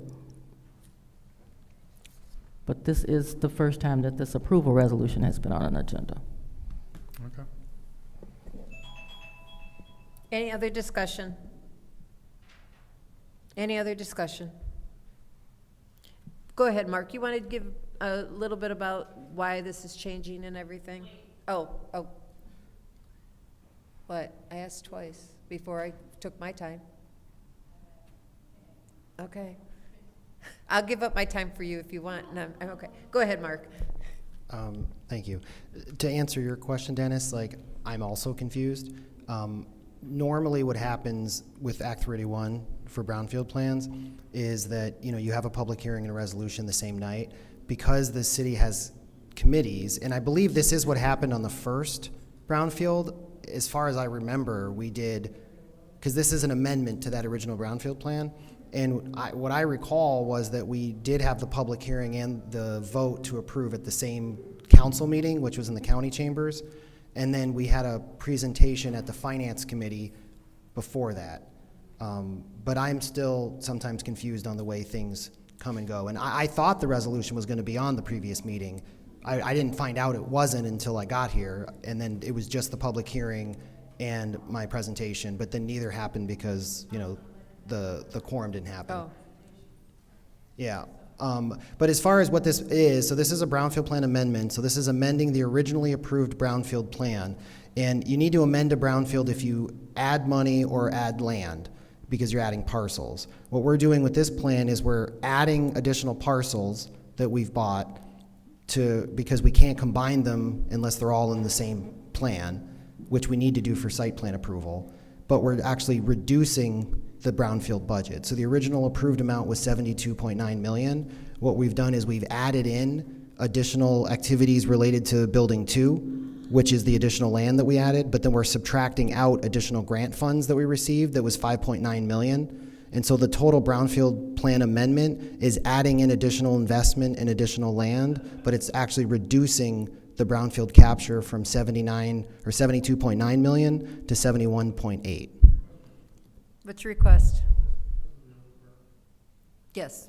It is related to the parcel that we purchased from the city for Oak Park, and then also the parcel that we purchased from the owners of the Buick City Event Center, that we then combined all of those parcels together for the building 2, which included the Oak Park piece, the piece from the Buick City Event Center, and the 2 parking lots that we already owned. And for what it's worth, we also added another parcel that was combined north of Stewart. We found out that for Consumers Energy didn't realize that they owned it, but apparently they owned like a 1-lot parcel that was north of Stewart, and our property went all the way around it, and we bought that from them and combined it with our parcel to have a coherent parcel. So ultimately what this Brownfield plan is doing is it's adding an additional investment in land. The tax capture is accelerated because there's more investment, and the overall capture reimbursement is lower. So, Mark, I believe we've scheduled 3 hearings for your Brownfield plan. Am I correct, or was it just 2? I don't know. You're talking about the Brownfield plan originally, or no, for the amendment. I don't know. I mean, It's lost. Obviously, council has 8 members, and there's been some conflict. And so this was approved by the Brownfield Authority of Flint in November of last year. We've been trying to kind of have this issue come up since then. Was it November? Yeah, it was November of last year. So, and we were wholeheartedly in support. Yeah, it was approved by the Brownfield, but it still needs to be approved by the city council. Right. And then in terms of any kind of sense of urgency, because this has been delayed, but we are also submitting what's called our work plan to the state for their approval, because the local approval is only half of the piece, and we're trying to get on the MSF board in June.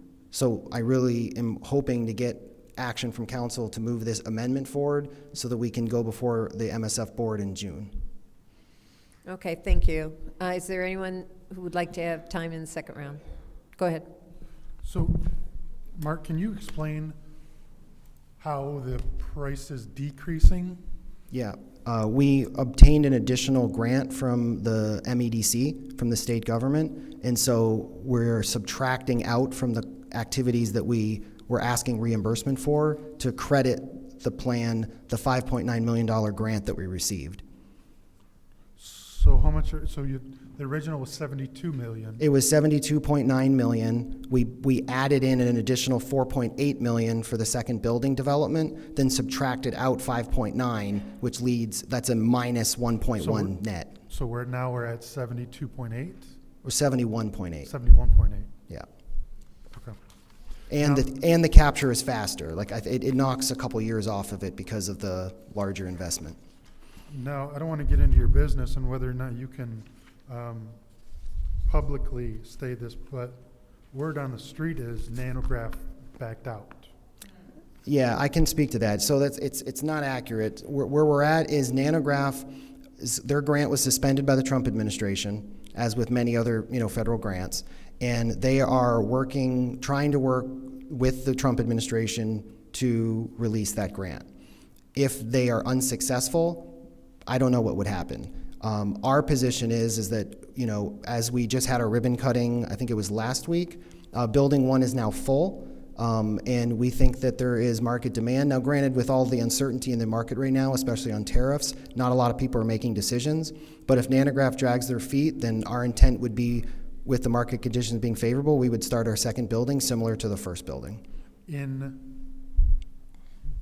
lot number 2? Yeah, building in the 2. Same nanograph footprint? Yeah, and then if Nanograph delays too long, then we would have to try to relocate them to somewhere else on the site, which would either be in land that we've already finished demolition for, or we'd have to demolish additional subgrade to accommodate them. Okay. And I guess in terms of an overall update, we're also we're moving forward with our commitments on Oak Park, and our intent is to have that work finished by the end of July, so that the brothers and sisters of Oak Park can have their event on the third Saturday in August. Mark, hope you don't take this the wrong way. I'm voting for this. I just had questions on this process because this seems off to me. Yeah, no, I mean, it's been a challenge because it's been a while and things have come before council and come out and whatnot, but the typical process, like not all cities, right? Flint's a bigger city, so they have all the committees. A lot of cities don't have these committees, and so typically you just do the public hearing and you do the approval at the council meeting. It's the council that has to hold the public hearing, so it ends up being this is what's creating kind of like the perception of a procedural thing, because you could vote this down, right, which then doesn't allow us to move to the approval resolution for council, but we would still end up doing the public hearing and then still have to just come back again. But because of all the delays, we're running into timing issues, and we're trying to get all this paperwork buttoned up so that MSF can do their approval in June. Thank you. Anyone else? The second round? Anyone else in the second round? Yes, Madam Go Chair. ahead. Hi, Mark. Madam Chair, through you to Mark. You mentioned the tax capture. How much did it increase of the taxes that the city will receive?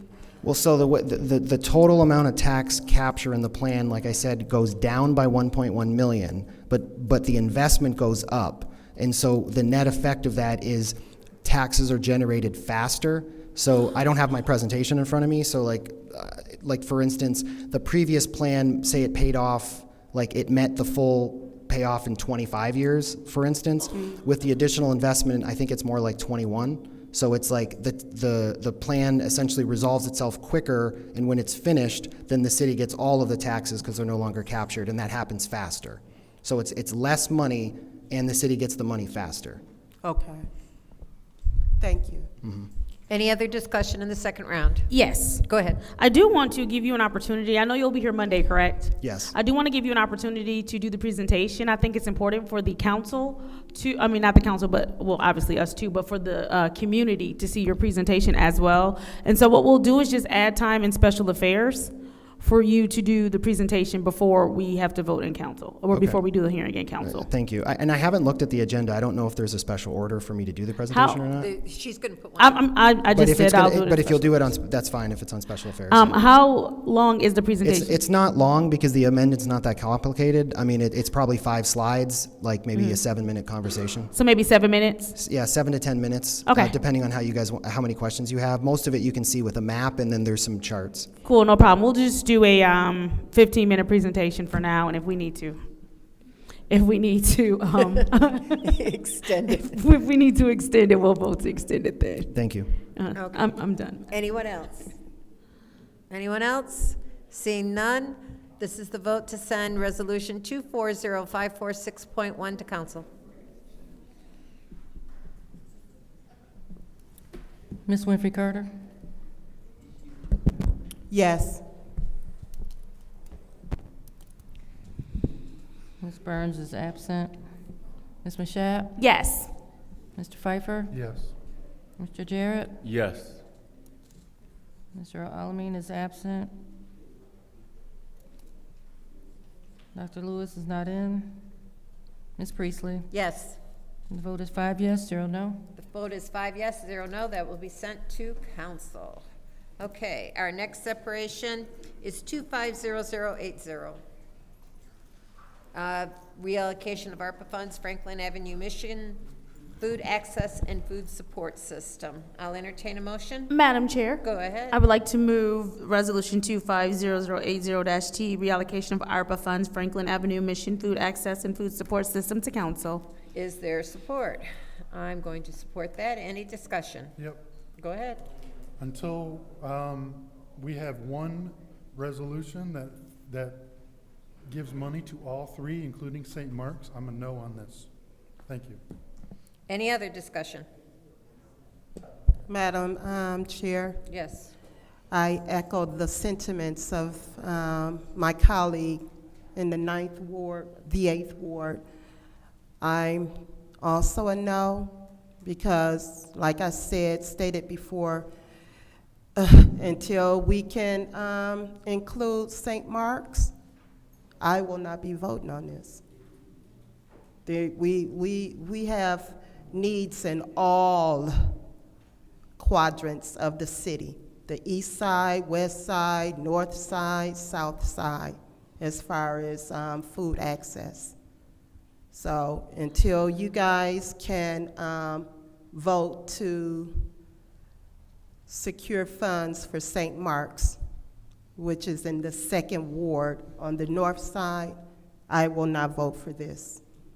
I'm sorry. Thank you. Any other discussion? Any other discussion in the first round? I'm going to take my time then. It's a shame that the east side again is going to be screwed by the council for access. Once again, we get very little money, we get very little funding. And several times, the pastor from St. Mark's was here and never came to the podium and spoke on his, not even during public speaking. Never. So, thank you. Any discussion in the second round? Madam Chair? Go ahead. Yeah, so I do want to point out something that we have to point out often, and it's okay, I'll be redundant in this case. The fact that the 4th Ward has somehow managed to be even more underrepresented than the entire north side is not lost on this council at all. I do understand that your frustration, but I want us to be clear when we say that council is not voting for food access on the east side. I am voting for food access on the east side in the same way that I've voted for the north side to have food access, because there are several places on the north side that people can go to have access to food. However, the concern here is the east side does not have a proportionate amount of places in which they have any services really. And so when you have an organization that has been serving the east side for as long as it has and been ensuring that the east side, that they do have food access, I think that it's not on us to be political and say, or tie them to another organization. I don't think that that's fair to them. However, I am only one vote. I am in support of the east side. I would like to see the east side continue to have service, even if we look at the poverty level when we talk about north and east side. And I don't like doing this, right? Because one thing Ms. Winfrey Carter is correct about is all of Flint has some major concerns, but if we dissect the east side in particular, there's been some gross negligence that you fight tooth and nail to try and correct. And when it comes to food access, I do stand in full support of you in correcting that gross negligence that is happening on the east side. I will not tie the east side to the north side, to the south side, anything else. I won't tie it to the 1st through the 9th Ward. I will let the 4th Ward and the east side be the 4th Ward and the east side. Actually, part of the east side is also on the 3rd Ward. So I just want to be clear that for me, this is strictly about the resolution that is in front of me, and that is the reallocation of ARPA funds for Franklin Avenue Mission Food Access and Food Support System. I will only make this about the reallocation of ARPA funds for Franklin Avenue Mission Food Access and Food Support System, as I do with every resolution, making it only about that resolution that is in front of me. And so for me, answering whether or not the reallocation of ARPA funds for Franklin Avenue Mission Food Access and Food Support should happen, for me the answer is yes. There's no yes but, yes unless. It's just flat out yes, the east side, the resolution that is in front of me today, deserves food and food access. We have to start fixing the gross negligence that is happening on the east side, and this is a way that we start doing it. Thank you, Madam Chair. Thank you. Any other discussion in the second round?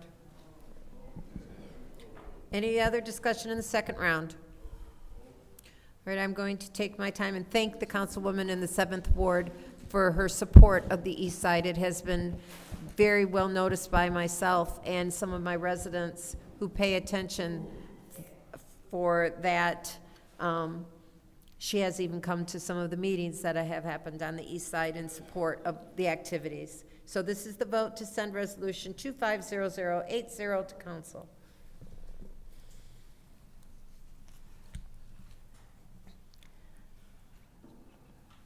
Ms. Burns is absent. Ms. Mashat? Yes. Mr. Pfeiffer? No. Mr. Jarrett? No. Mr. Alamin is absent. Dr. Lewis is not in. Ms. Priestley? Yes. Ms. Winfrey Carter? No. The vote is 2 yes, 3 no. The vote is 2 yes, 3 no. Going on. 250. Madam Chair. Yes, go ahead. I'd like to maybe give our colleagues an opportunity to consider the East Side, and maybe they just need a little bit more time to focus on the resolution at hand in front of them. I would like to make a substitute motion to send resolution 250080-T, reallocation of ARPA funds, Franklin Avenue Mission Food Access and Food Support System, to Special Affairs. There's a motion on the floor by the Councilwoman in the 7th Ward to send to Special Affairs. I will support that. This is the vote to send 250080 to Special Affairs. Ms. Mashat? Yes. Mr. Pfeiffer? No. Mr. Jarrett? No. Ms. Lewis is not in. Ms. Priestley? Yes. Ms. Winfrey Carter? No. The vote is 2 yes, 3 no. The vote is 2 yes, 3 no. Once again, the East Side is screwed. Going on to 250083, reallocation of ARPA funds, Flint Institute of Music. Go ahead. I separated this resolution 250083-T, reallocation of ARPA funds for Flint Institute of Music, because they had a meeting this evening, and so they would not be able to attend to answer, because there were some follow-up questions that council had. And so I would like to make a motion to leave 250083-T here in finance. Okay, there's a motion on the floor to leave 250083 in finance. Is there support? Madam Chair, I'd like to amend that to add 87 as well. No. Oh, okay. No. Okay, so this is the vote to remain, oh, did we get a second? No. Okay. Okay, I'll support that. Just seconds. This is the vote to remain, to keep 250083 in finance. Mr. Pfeiffer? No. Mr. Jarrett? Yes.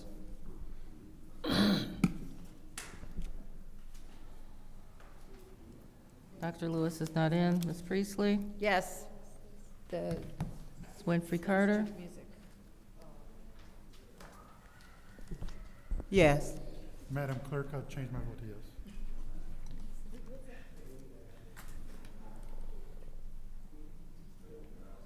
Ms. Mashat? Yes. The vote is 5 yes, 0 no. The vote is 5 yes, 0 no. That will stay in finance. The next resolution is 250087. What is the pleasure of the body? Madam Chair. Yes. I'd like to make a motion to move resolution 250087-T, which is the reallocation of ARPA funds for Tapology, to council. There's a motion on the floor to send resolution 250087 to council. Is there support? Madam Chair. Go ahead. I'll support that motion. All righty. It's been moved properly. That was supported by, trying to find the right, okay. That was supported by the councilwoman in the 5th Ward. Is there any discussion? Any discussion? Yes, Madam Chair. Go ahead. I see that Mr. Bruce is here, And since he's here, I would like to give him an opportunity, Madam Chair, through you, to Mr. Bruce to come to the podium. Okay. And tell us a little bit about your proposal. Go ahead. Well, our proposal is to promote the art of tap dance through performance, outreach, and community, and education and community outreach. It's what we've been doing this for. I started this work actually 40 years ago through Creative Expressions Dance Studio, in which we excelled in tap dance, and then I created through that company a professional tap dance group that performed, that I paid to work and to learn dance. And many of those kids went on to professional careers and are working today. We continue to do this work after school. We work after school programming through the Flint Development Center, through our new conservatory. We do also outreach work at schools that are in session. And then we do a summer tap intensive, in which kids come and they get intensive training. Many of our students are being taught by the same students that came through the program years ago who are now working professionally. And they do a 2-week training. After that, they audition to join our tap ensemble, which we would perform every year at the Whiting Auditorium. And during that downtime, they're taking classes.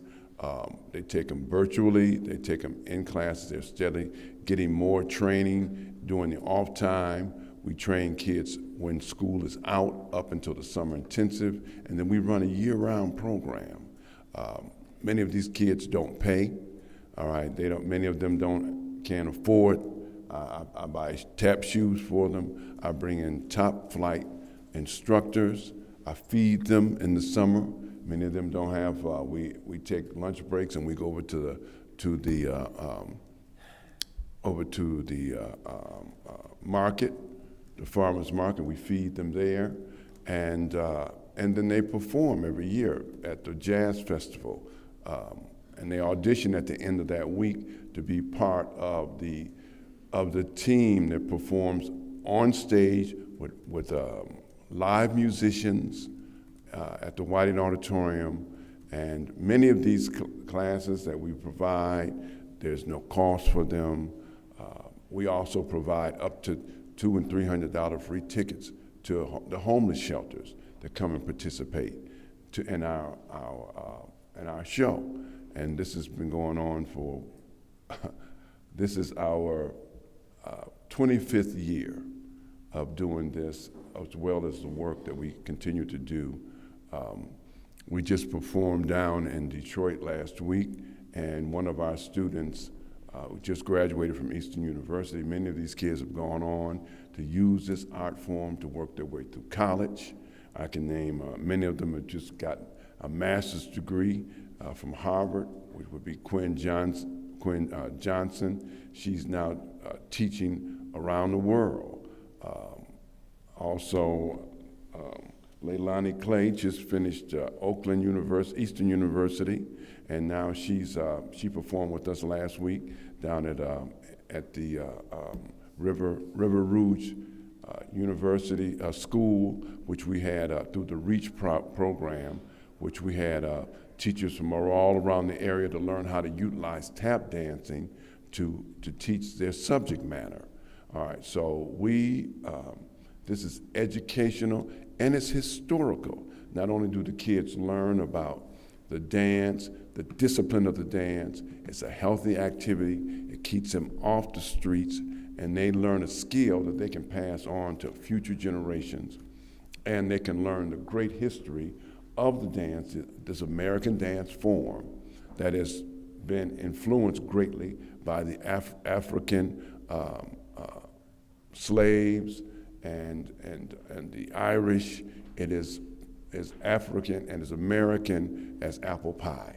So, this is something that we've been proud of. I've seen it transform lives. I could list a number of people who've come through our program who are still giving back. Candy Hogan, who was one of our teachers. Okay, we'll have to stop Miss- there for right now. I That mean- was our time. We had Okay. 5 minutes. But Okay. Yeah, we'll I could do this all and day. thank you. Just- Thank you. Someone will probably let you continue We'll to let you, speak. somebody will let you continue. Okay. We have 5 minutes each. Yeah. You can Don't still go, don't continue go. to stand, Mr. Don't go, Booth. sit, stand up there still. Any other discussion in the first round? Any other discussion in the first Madam round? Chair. Go ahead. Mr. Bradley, welcome. Thank you for joining us this evening. I know you've got a lot of other things going on, so we do appreciate you coming before us to discuss Tapology and the incredible work that you've been doing. Literally hundreds of students have come through you. As you've already stated, you've been doing this for years. This is a historical program. We know what tapping and dance does for the community. We know that in addition to, because we talked about youth jobs earlier, giving youth something to do, something to aspire to, we know that tap dancing does as well. And it also is a form of emotional healing. In addition to just an artistic expression, it gives people a way to release some of the energy they may have, whether it's antsy or angry, whatever kind of energy that it may be. We know that tap dancing does contribute to that. We know that you've run this program for a very long time, sometimes often at your own expense. And we do appreciate the service that you're doing for the community and for so many families. One of the things that I am quite clear on is the name Bruce Bradley is legendary in the city of Flint. Before I ever met you, I had heard your name from the time that I was a child. And so to become an adult and see some of the work that you've done, being able to see some of the dancers that have come through you, seeing the work firsthand that you do with the students and how families, they make the time and they clamor to bring students to you, and to be able to be under your tutelage is an honor. I am in full support of this program. I think it is long overdue for the city to help support and undergird some of the work that you have been doing. So I just want to say thank you for the work that you're doing in the community. If you wanted to continue explaining on the rest of my time, it is all yours. Well, I want to talk about some of the kids I've had a chance to impact. Candy, I mean, this.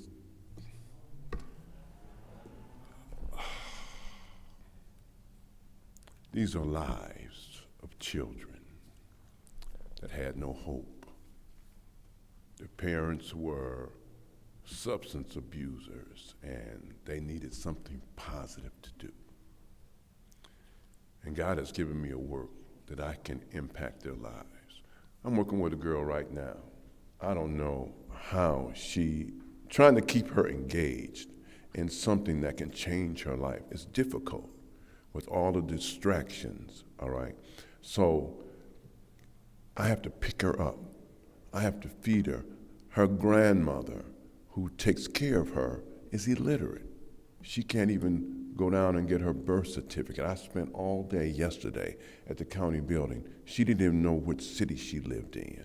And these are people who are providing this child, all right? They call me sometimes at 9 o'clock, have I seen her? They don't even know where she is. She hasn't been home from school. I mean, these are the kind of things that drive me in this work. Now, not all kids are like that. We got parents who are there, but they get a chance to interact with kids who have support. They get a chance to come out of their environment, that negative environment, and see that they are part of a group that is moving, that has goals, that want to go to college. I can give you a long list of my kids that almost all of them have graduated from college. They're rocket scientists. Candy Hogan is a rocket scientist now, okay? All right, and she runs a program in Ohio. She brings kids here, all right? Many of them are Caucasian. All right, and they get a chance to come into our community and interact with our kids from the inner city. They build lifelong relationships. All right, they become friends, and you see them years later still communicating, still growing, and the parents become friends because now their kids have been accepted and they're being engaged in an art form that teaches them that through this art form and the contributions that black people have made to this country has brought us together. That is American art form that they can love and continue to pass on. This is the work that I do. Yes, I go in my pocket. I drove them kids around here. I done run down 2 or 3 trucks, moving kids around to and from, to competitions, to whatever they need, because you have to be an extended family. It takes a family to raise these kids. And you got to be more about just the program. You got to be about their lives.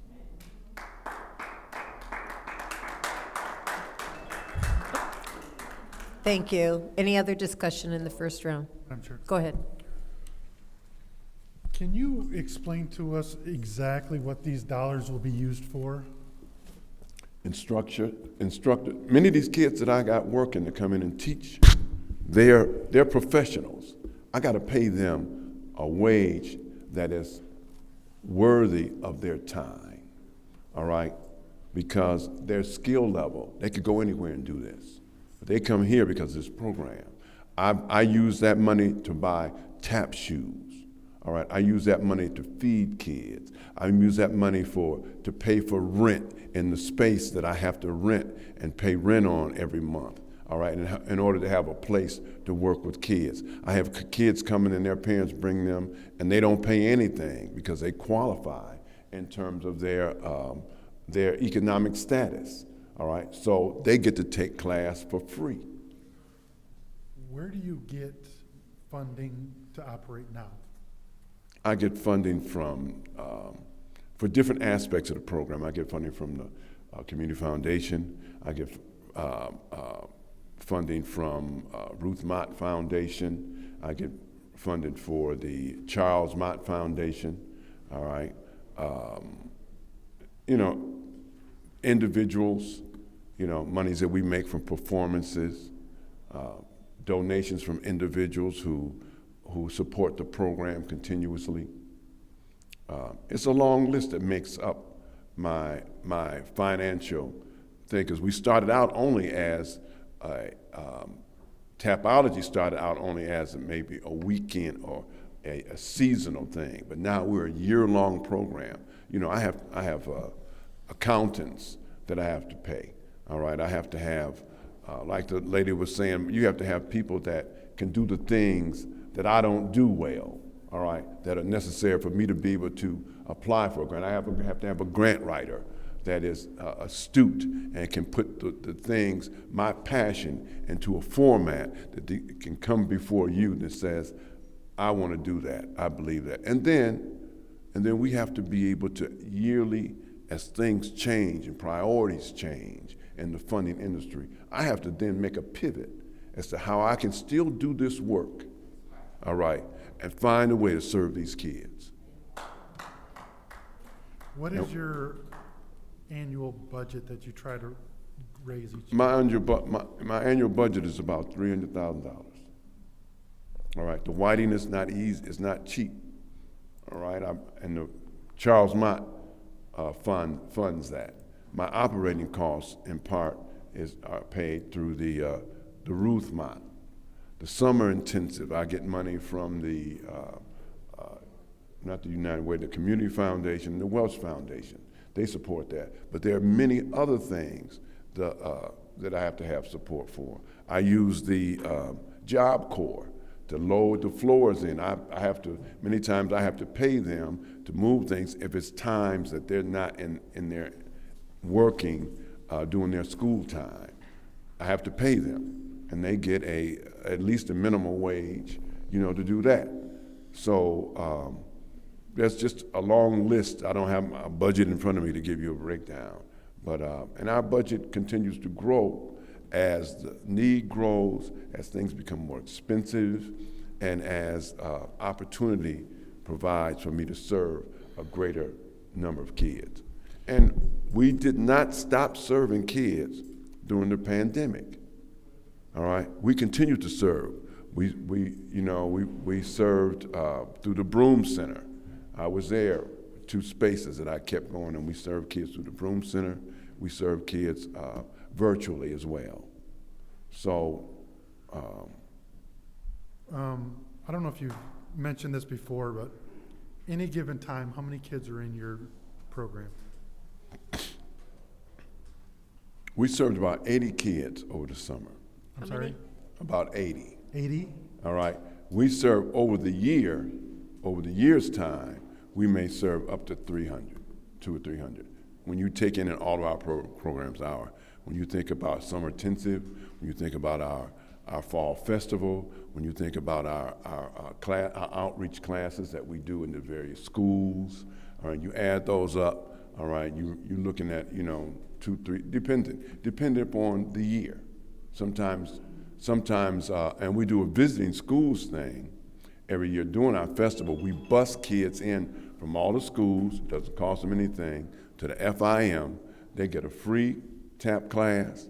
They get a historical lecture from a noted historian. They have lunch there. We bus them in, we bus them out, and they get a performance from top flight musicians. Thank you very much. Is there any other discussion? Any other discussion? I'm going to take a few minutes. As a musician myself, music is a major part of my life. Started when I was in first grade learning piano. Okay. Still continues. I play in 2 groups.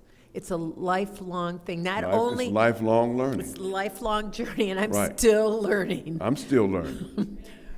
And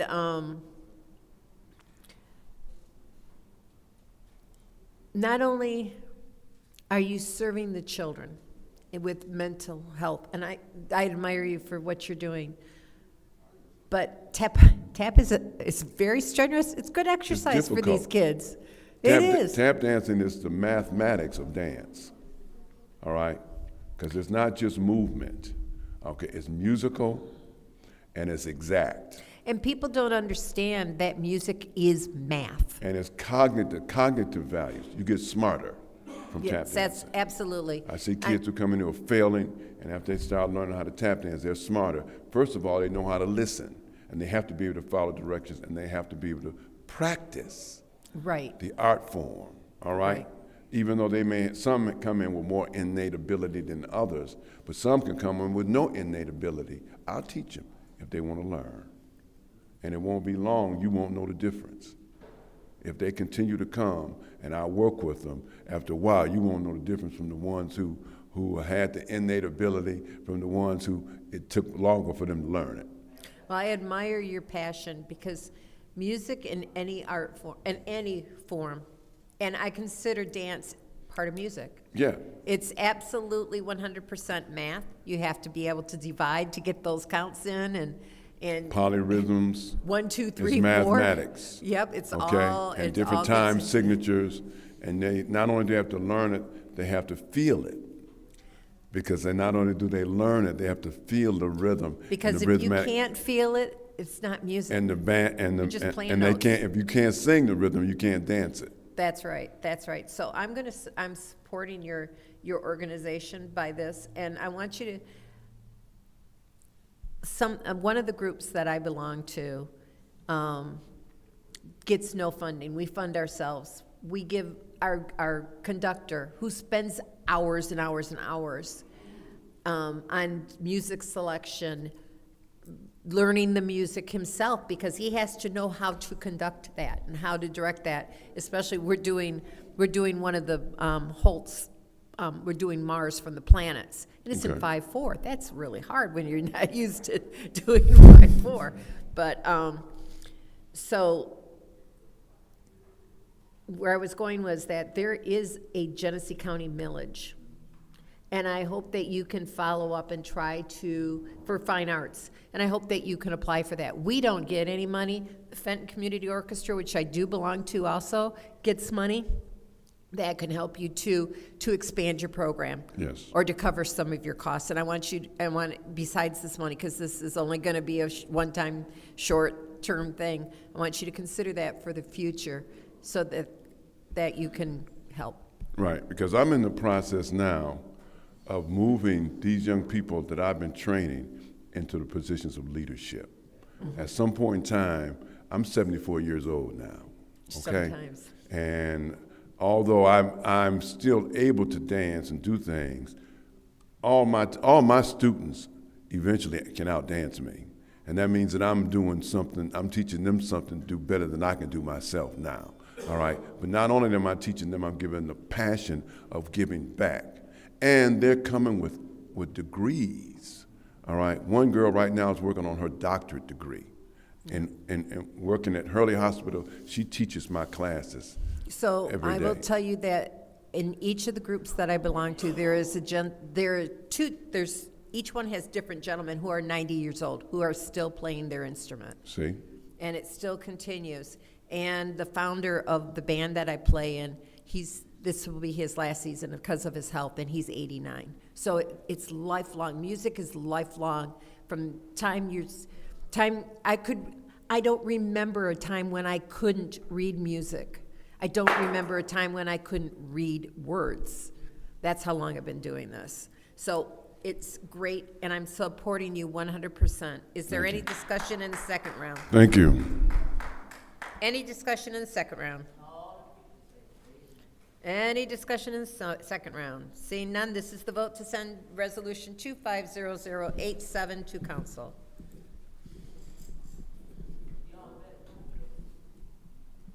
Mr. Jarrett. Yes. Dr. Lewis is absent. Ms. Priestley? Yes. Ms. Winfrey Carter? Yes. Ms. Mashat? Yes. Mr. Pfeiffer? I swear to God, what? Yes. The vote is 5 yes, 0 no. The vote is 5 yes, 0 no. That's going to be voted on council on Monday. Thank you. Will I need to be there? You shouldn't. We got. Okay. All right. Thank you. You're welcome. Thank you. God is good. He is all the time. Okay, our next resolution is 250122. DM Burr Security Services, Professional Security Officers, Customer Service Department. What is the pleasure of the body? There's a motion on the floor by the councilwoman in the 7th Ward to send to council. Is there, oh, I'm sorry, yeah, it's 122. I had the wrong one. All right, is there support? I'll support that. Is there any discussion? Yep. Okay, go ahead. Chief Green? Madam Chair, through you to Chief Green. Yep, come on up, Chief Green. Welcome. Chief Green, can you tell me why we're getting this 6 months into the contract? That's a great question. I'm wondering that myself. I mean, it's one thing that it's 6 months. I mean, they started in October. I mean, we are mid-April, so that's clearly 6 months in, and I'm trying to figure out why we need security guards at a mini station and basically connected adjacent to the police station. Yeah, so What instances did we have where we needed a security guard at either one of those locations?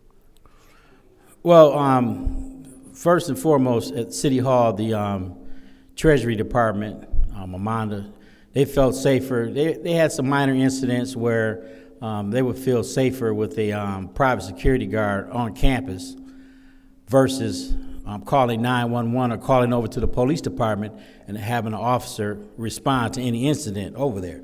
It also frees up my officers, instead of responding to tedious every day-to-day type of incidents within City Hall. It doesn't require an arrest. It might be minor disturbance or something of that nature. So it frees up my officers.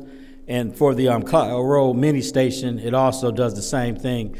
They're bringing in currency, so having Isn't that a police mini station, and technically there's a police there during business hours at some point? Not at all times. That's correct. So,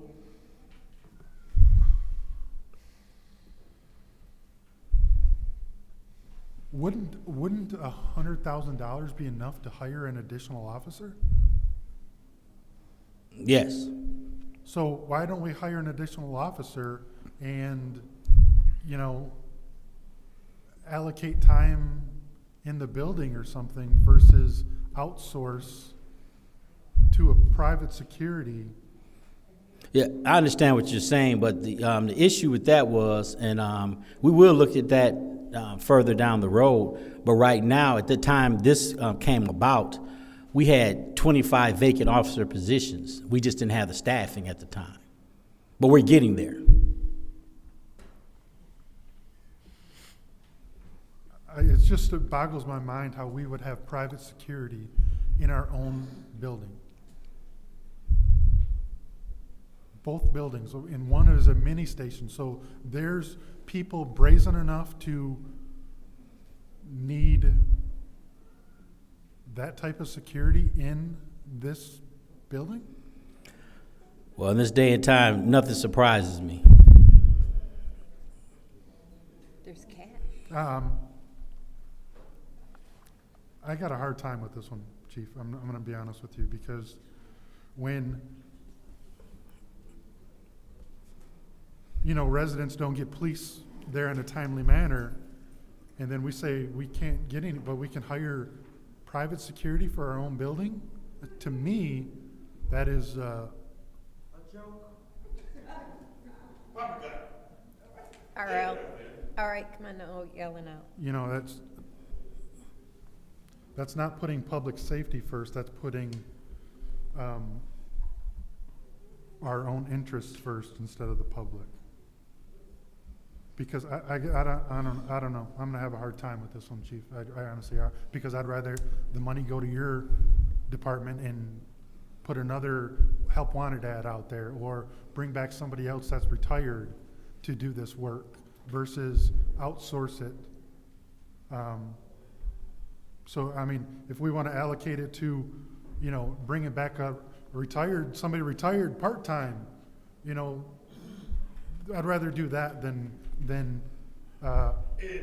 have somebody else come in to protect our own house.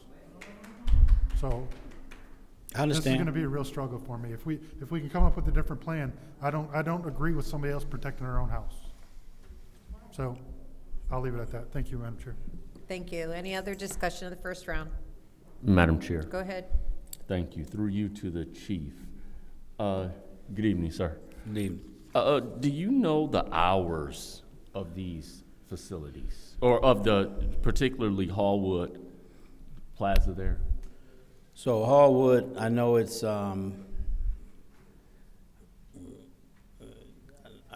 3 days out of the week, 8 hours each day, and on the weekend, on Saturday the time would be 10 to 2 on Saturdays.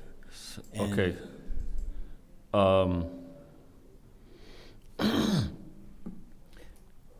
I have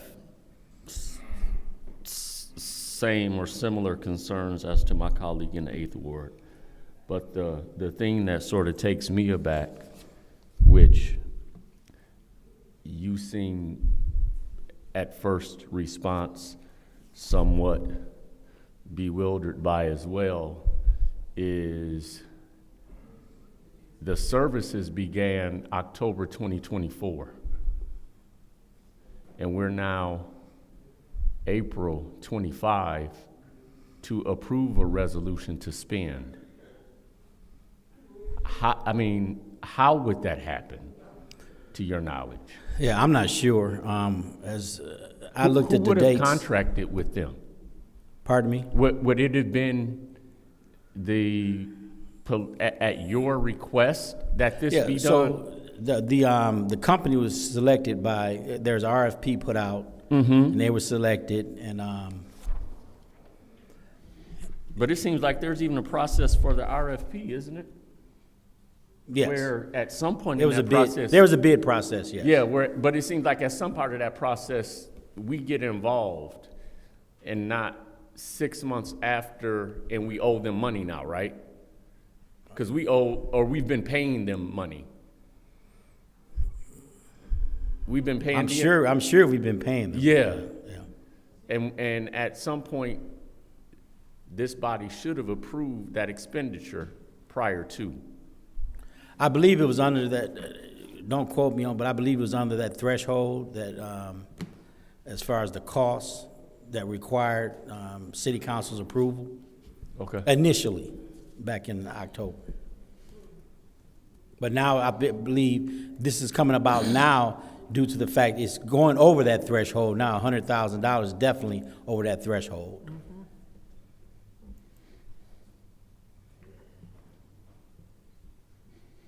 Okay.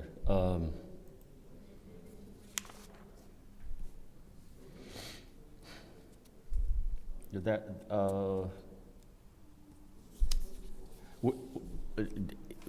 related in that we're talking about the ability to service our community. Where are we with our hires? Are we still several persons down, or? No, we've reduced the amount of vacant positions.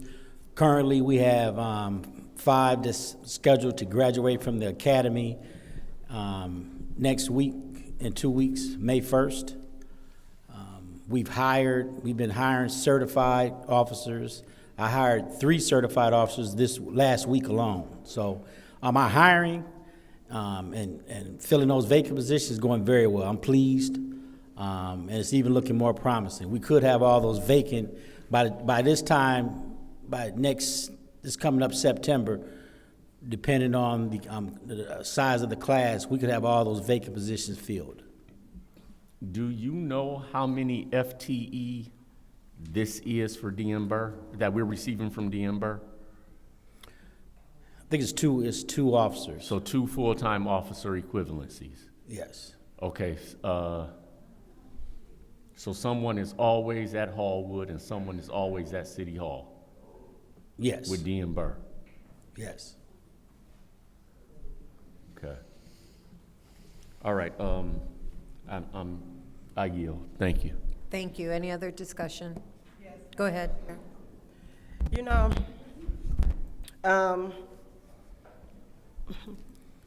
it seems as though, didn't we vote against the customer service center over at Hallwood? We voted against that. That should have closed down. I don't know why it's still open. I'm not gonna vote to have a security guard over there when it shouldn't even be open. We don't even have funds to fund that building. How is it still open? I'm still so confused by that. Yeah, it should be closed. And I agree with my colleague. For this building, we've always had a police officer in the lobby area. But to have a couple of security guards for this building and then Hallwood, we shouldn't even be concerned about Hallwood because it should be closed. I'm not going to be able to support this. I'm just, I'm saying I'm a no on this.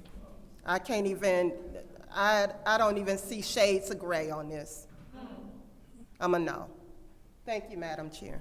Thank you. Any other discussion? First round. Go ahead. Yep, first round. Thank you very much, Madam Chair. Absolutely. So, Chief, one of the things that I do understand, because I heard you clearly when you said we still have an officer shortage. And we also understand that in hiring officers, we want to hire qualified officers. So it's not as simple as just going out and saying, hey, you in the red shirt, come on, you work here now. Here's your badge, here's your gun. There's a whole training process that has to happen. There are a lot of other things that have to go into it. There's an acclimation process that has to happen. And so I think we need to be mindful of the processes that happen before we get police officers if we want to have truly qualified police officers on the force. I also know that when we talk about the customer service department here at Flint City Hall, and people going to pay their water bills, their income tax, and all that other, their property tax and all that other stuff that has to take place in that customer service department, sometimes folks are a little disgruntled. Sometimes folks don't like the answers. Sometimes folks have leaks, and they are told, hey, can you go get a plumber? And they don't want to hear, can I go get a plumber for a bill that I don't understand why I have, because in their mind, it's going to cost me more to get a plumber than for you to just change this bill. And so there are a lot of variables that come along with conversations that are had inside of that department. And so I completely understand Amanda and her staff wanting guaranteed security and guaranteed protection there, because at any point in time, if it is a police officer sitting there and there is a call needed, that police officer now has to go be a police officer. However, that security guard is paid to sit there and be a security guard. This is your job. This is your job to calm or quench any conditions that we have happening here. This is specifically what you're hired for. But if you are a police officer and for whatever the reason, there are a series of emergencies around this city and we need another body, it is no longer your job to sit there in that department. It is now your job to go serve and protect on those streets and stop and be an extra body for any incident we might have on the street. Therefore, once that police officer body has to get up and go do their job in the city for whatever's happening, you now have a service department that is left unprotected, and you might have somebody who feels bold and brave and brazen enough to start an issue while there is no protection present. And yeah, they are connected to the police department, but if every police officer that works in that police department is off on a call and busy, what is the connection? What difference does it make? They are just another queue and a 911 call that will get to you when we get to you, if we can get to you. And we as residents know how that works at our homes. So just imagine telling somebody, please come stay, work in this city, come work in a department where there can be a contentious factor to it. And don't worry, we won't protect you though. And chances are we're probably not paying you the most competitive rate, but we still want you to sit here and work. The least we can do is guarantee them some security when they're already working in a difficult environment. They do not set water rates. They do not set property tax rates. They don't set a lot of the things that they have to take payments for. However, even though they do not set them, guess who's the first line of defense against those rates that are in place? Guess who's the first line of defense against those property taxes are in place? People do not care that you don't set it. They do care that you're the one in their face telling them they have to pay it. They do care that you're the one in their face telling them about the policies and procedures. And so you are the one that does need that guaranteed protection and that security guard sitting there. So I completely understand what you're saying, Chief. It makes perfect sense to have guaranteed protection there as opposed to someone who might have to get up at any point in time and take a call. That makes perfect sense. So I do want to support this on behalf of those in that customer service center downstairs who, although they don't make the policies and procedures, they are on the front line and they have to take whatever blame that comes along with those policies and procedures. Thank you, Madam Chair. Thank you. Seeing how everyone spoke but myself, I'm going to take a few minutes. Not only are your officers going to have to go on calls, they're a lot more expensive than having these rent-a-cops. And I quote that in air quotes. So it makes more sense fiscally to have someone outside sitting there rather than one of our sworn officers who are going to leave and get paid better than the security guards. Is that not correct? That's correct. I mean, not only do the people have to, our employees, they're protecting our employees. On the North End Service Center, for example, how far away from the police station are they? They take in cash. It's bad. I mean, it could be really bad. They could be robbed and out of there. They could be shot and nobody would be there. At least here we have police officers, but it still takes time to get over here. So I'm in support of this. Fiscally, it makes a lot of sense to use the rent-a-cops. There are security guards, I'm just gonna call them rent-a-cops. My mom called herself a rent-a-nurse when she was working as a retiree. So it just makes sense to have them there. Yeah, they're bored out of their mind. Look, we want them bored. That means there's no problems. We want these people to be bored. It just fiscally doesn't make sense to have a sworn officer sitting inside a city hall. Second round, any discussion? Go ahead.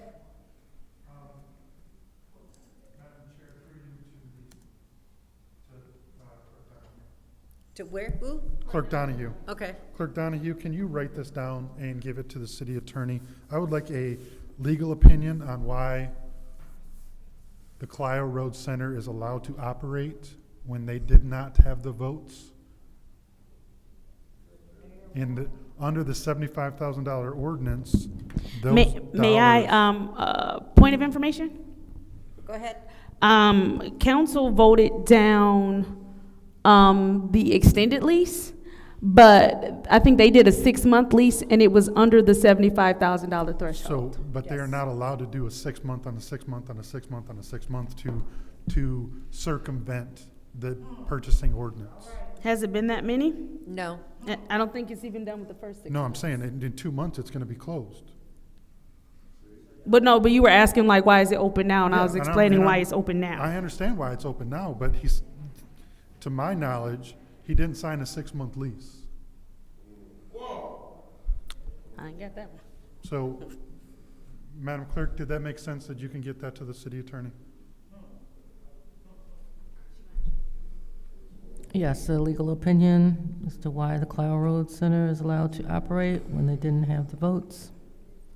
for the- And if it does not have the votes after the $75,000 are spent, does it close? Okay, I'll send that right now. Thank you. Chief Green, to my colleague in the Fifth Ward's point, this Clio Road thing, it was expensive with just the expenses that they laid out for us to begin with. It was $300,000 and we were only making $1 million. And now we're going to put another $50,000 on top of that. I would much rather you come to us with $100,000 of hiring bonuses or something like that to fill seats than this. So I'm not going to be able to support this today. Thank you. Thank you. Any other discussion in the second round? Any other discussion in the second round? Madam Chair. Go ahead. So then I will venture to say that since the Clio Road mini station is still open because they were able to legally extend for 6 months because it was under 75,000, that I'm in agreement with my colleague in the Fourth Ward in the fact that they need protection over there. That is a legally operating building where they are getting money that passes through there all day. And then they're even open on Saturdays. And so I just want us to, go ahead. Yes. What's your request? So can't he implement his $75,000 limit on this for the next 2 months that is scheduled to be open? Oh, I'm not the mayor. I'm talking about what's in front of me. So addressing what's in front of me from the 7th Ward Vice President of the Flint City Council's position, I do understand that they need security over there because the money in the pass-through, and then they're open on Saturdays, a day in which City Hall is not open. I don't expect you to be able to answer questions about the mini City Hall in the same way of, how much revenues pass through and all of that. So I won't even bother to ask or put a burden on you to give numbers for something that's completely outside of your duties. Your duties now are to stand here and talk to us about the security needs for both places, which the security needs for both places are clearly outlined. They make perfect sense. And I think that in order to honor the safety of those who work for the city in both places, both on Clio Road and here in Flint City Hall, we need to consider their protection. and we need to consider their safety. And a part of considering their safety and their protection is making sure that there is someone who's able to sit there with them from open to close Monday through Saturday, depending on which building we're talking about. And so just in honor of them and making sure we're protecting them, they're just trying to come to work and make a living and provide a service for residents.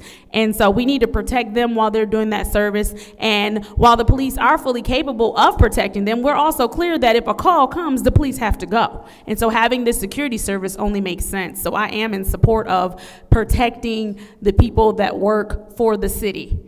Protecting the people that ensure that we are able to collect the funds needed to collect, the revenue needed to collect, to continue working and operating as a city and providing the services that we do provide to the residents. So you have my support. Thank you. Thank you. Any other discussion in the second round? Madam Chair. Go ahead. Whereas I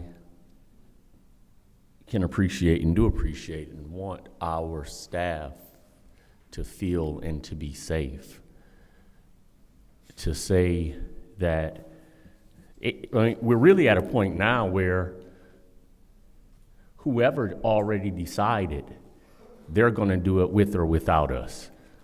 They've already done it with or without us. So it almost is as if our vote 6 months after the fact is not going to stop DM Burr from being there tomorrow. What I want to try to understand is how we got here. Who even said, after we go through the process for our RFP, forget council. We don't got to do that anyway. We'll take it to them when we get to them, is how I feel in this moment as it relates to getting a resolution dated 4/23/2025, and the service dates are October 15, 2024 through October 14, 2025.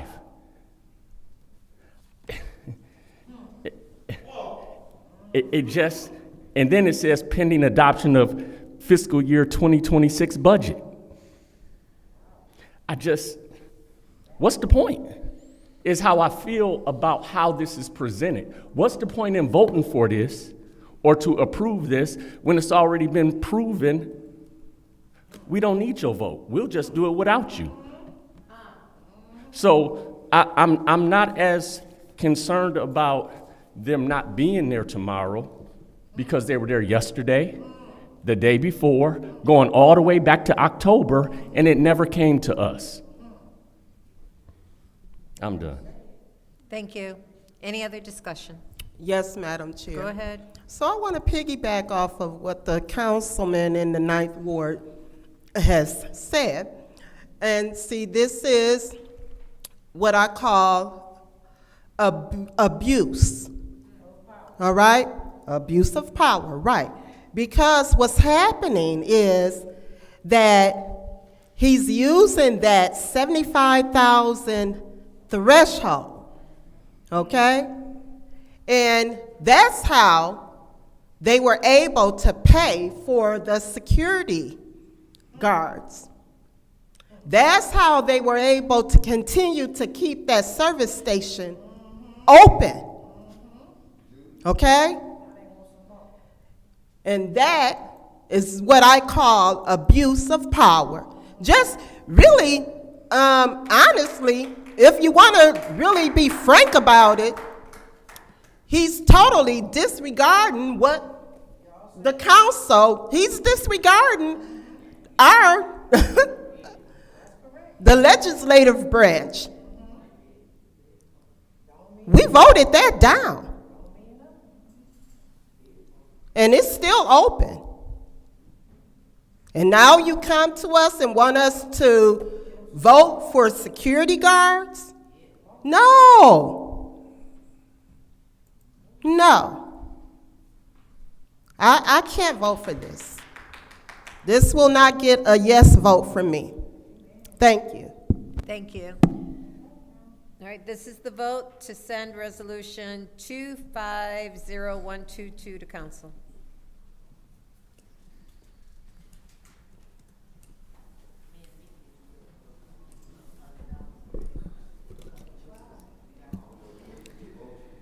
Dr. Lewis is absent. Ms. Priestley? Yes. Ms. Winfrey Carter? No. Ms. Mashat? Yes. Mr. Pfeiffer? No. Mr. Jarrett? No. Vote is 2 yes, 3 no. The vote is 2 yes, 3 no. The next resolution is 250123, change order number 1, increase the, I don't know how to say it, Leo Choice Neighborhood Implementation Technical Assistance Contract. I'll entertain a motion. Send to council. It's a motion. It's been moved by the councilman in the 8th ward, supported by the councilwoman in the 7th ward. Send to council. Is there any discussion? Yeah, through you to Ashley. Ashley, can you tell me what this is? Because we just approved for demolition, so why do we need a technical assistance contract? Yeah, so this technical assistance contract is for the entire $30 million grant that we received from HUD. The Lou Choice assists us with amending our budget, with all of the navigating all of the approvals that we need from HUD in order to authorize funds for us to spend. And then the majority of these funds will be used for the closeout of the grant. So, Choice was awarded in 2017. The grant ends this year, and so there will be a period where we're closing out the grant, gathering all of our data, conducting surveys throughout the community, but a lot of it will be data collection and gathering all the necessary documents for HUD. So we need them to do the paperwork for this demo for Atherton East? Is this only Atherton East? No. So Choice is a $30 million grant that we received from HUD in 2017. It includes critical community improvements, an amount of $4.5 million. There's also a housing component to it, an amount of $18 million, and then which demo is included in that. And also people services, and we had also what services? People services. So there was an agreement with at the initial conception of the grant to provide people services to the Choice residents, and that was an amount of 4.5, and that's your. So, does our contract with how do you say their name again? The Lou Choice. Say it again slowly. The Lou Choice. Lou. Yes. That's a weird name or weird. Point of information. Point of information. Yeah. Is the I silent? Lou. So yes. Is this misspelled wrong or is the I silent? Because that's I've never seen a Lou spelled that way. That is the consultant's name. Her name is Nina Lou. Okay. And that is the correct spelling. So this contract ends at the end of the year when those HUD dollars go away. No. So when the grant ends in September of this year, there will be a period where we are closing out the grant. And so these funds will be used from now until the end of the grant for technical assistance. When does that end? The grant ends in September of That's this what I'm year. saying. So these funds will be used over the course of a year. 1 year. So I'm confused because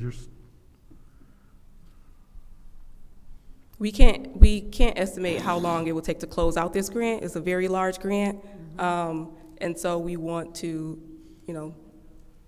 provide enough space. It is a hourly rate up to contract not to exceed.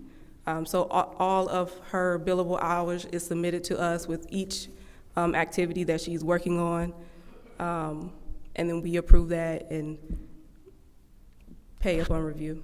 So I guess my question is after this is there going to be another change order to extend this, or my question is when this will take us through the end of that grant, and then there's no more, right?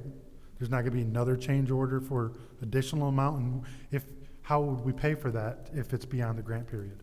So we actually were included it in our budget for this next fiscal year. And I believe the amount is about $20,000 just to have some contingency after this grant ends. That would come out of general funds, right? Not out of grants?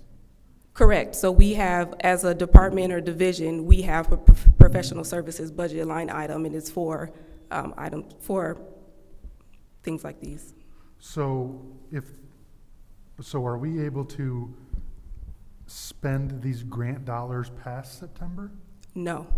So this $75,000 is for 3 months, or for 5 months? So it's for yes and no. So it's for the next few months, but also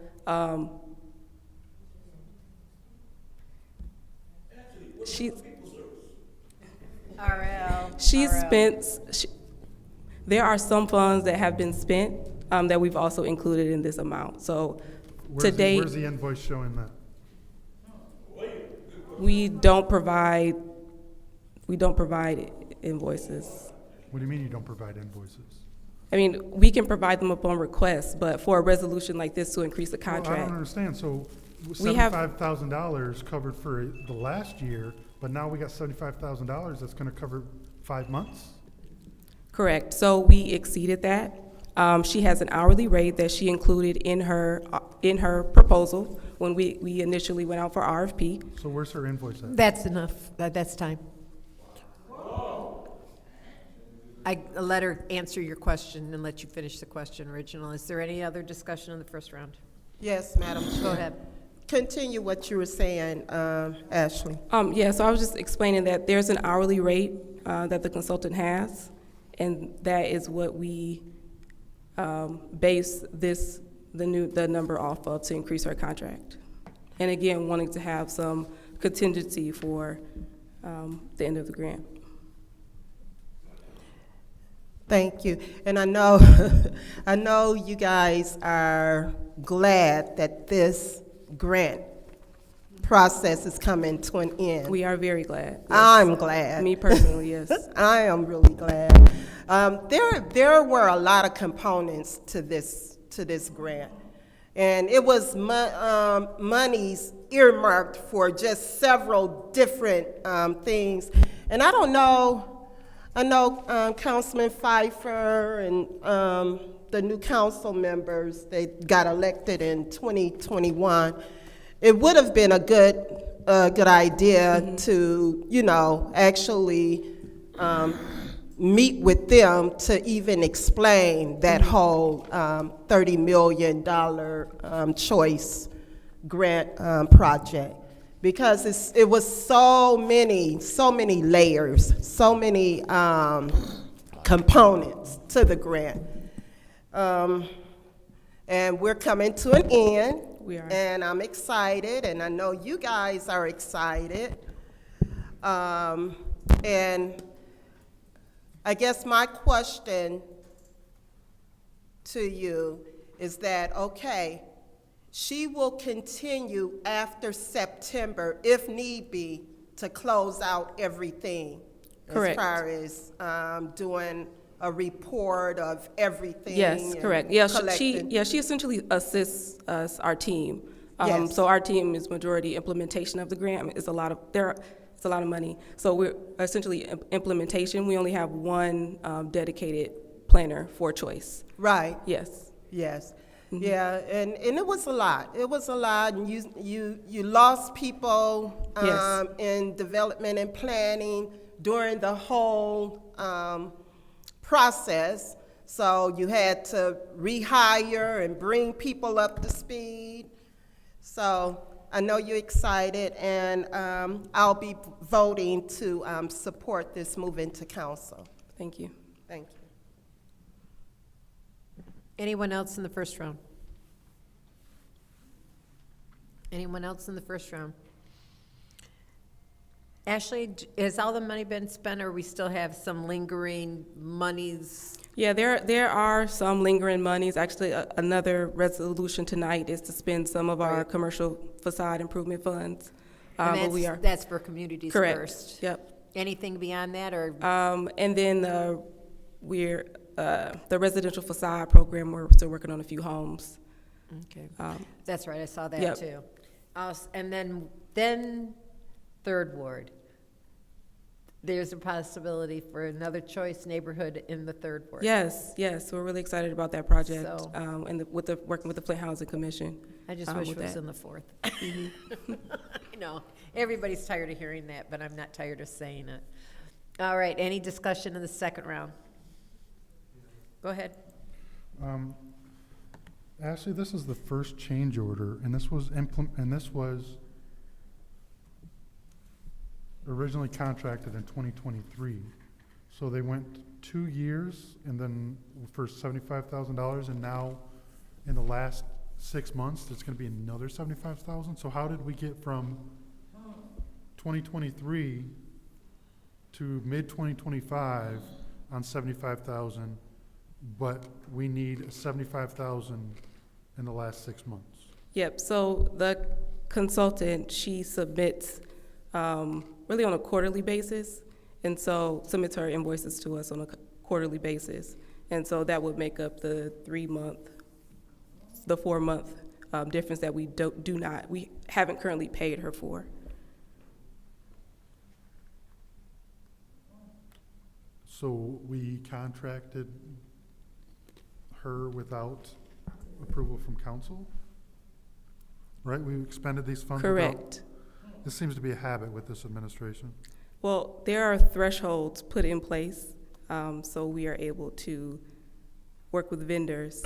Not once there's a contract established by the council. I'm sorry, I don't understand the statement. Not once there's a contract established by council, you're not allowed to do that. When we put out a bid and we accept applications, if the amount that we're contracting is under $75,000, I believe, That goes away once it comes to council.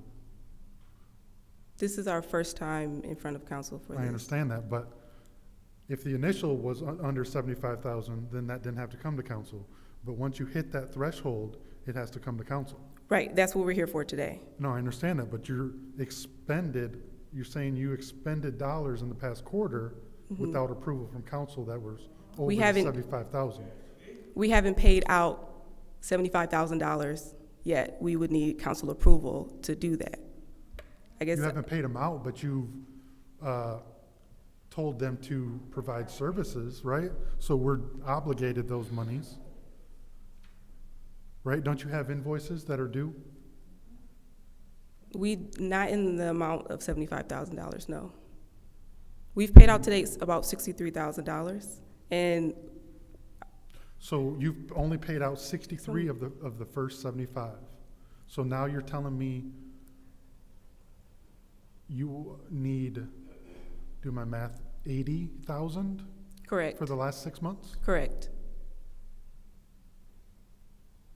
How is that even feasible on an hourly rate? The rate is $200 per hour, as in her RFP. And that is the amount that we've. She's gonna expend 1,600 man hours in the last 6 months?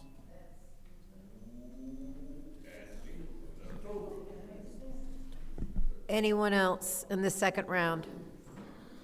Anyone else in the second round? Yes, madam. Go ahead. Madam Chair, through you to Ashley. So Ashley, what I'm hearing too is that she's gonna go past the 6 months, right? Past the 6 months from, The cutoff time. Correct. Yes, because she still has to work to close out the grant.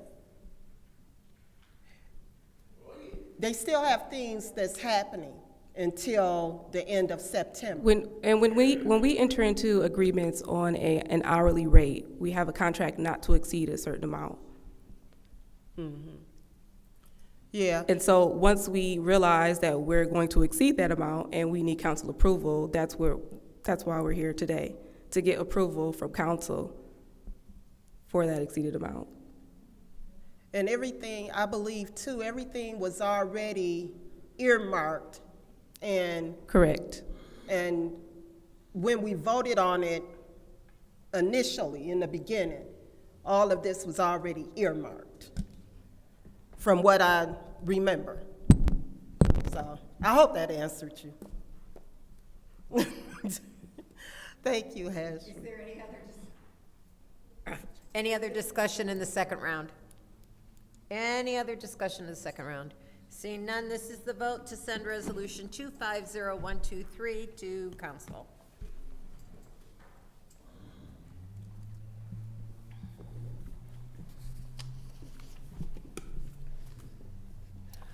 Ms. Priestley? Yes. Ms. Winfrey Carter?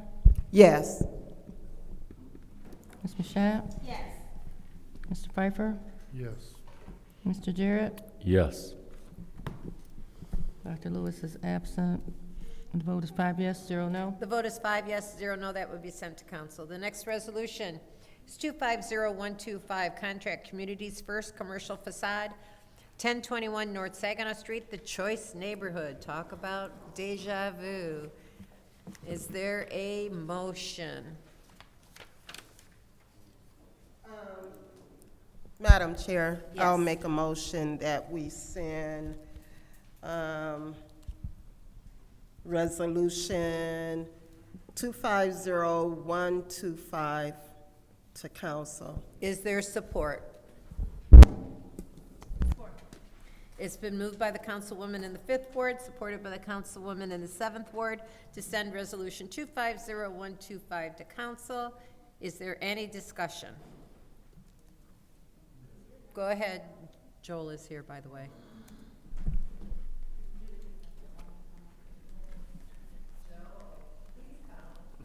It's another musician. There you go. Good evening.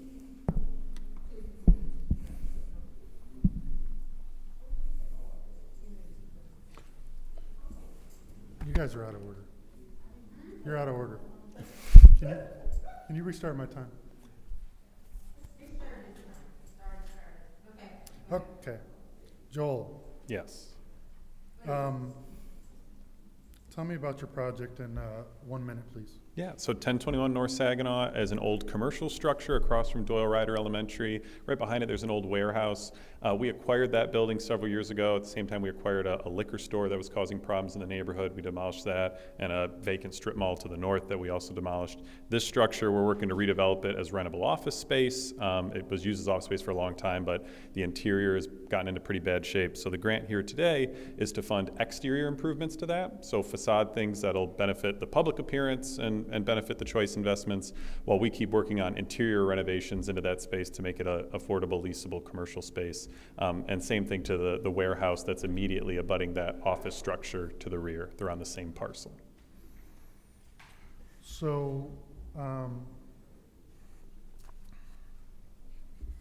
this is going to be rentable office space? That's our current proposal, yes.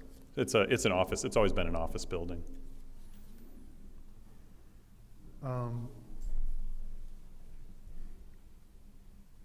So, explain to me how it would be a good appropriation of HUD dollars for this program, because to me, HUD, and I know that there's other stuff, but HUD is housing. And if you were going to rent it out for office space, to me, that is not HUD appropriate.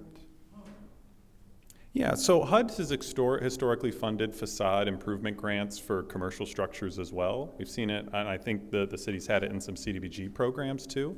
So while HUD does mainly do a lot of housing funding, it's sort of the urban development side of it has for a long time really included, facade improvements, oftentimes streetscapes, street lights, things that sort of we think in a commercial district enhance the value of adjacent houses, advance, the visibility of the neighborhood. And so this program I know came about in a holistic idea of thinking and building all these choice investments, which have been great. How do we also improve the condition of commercial structures nearby, right? Because neighborhoods are more than just housing. They're also commercial spaces sort of within walkable distance. So,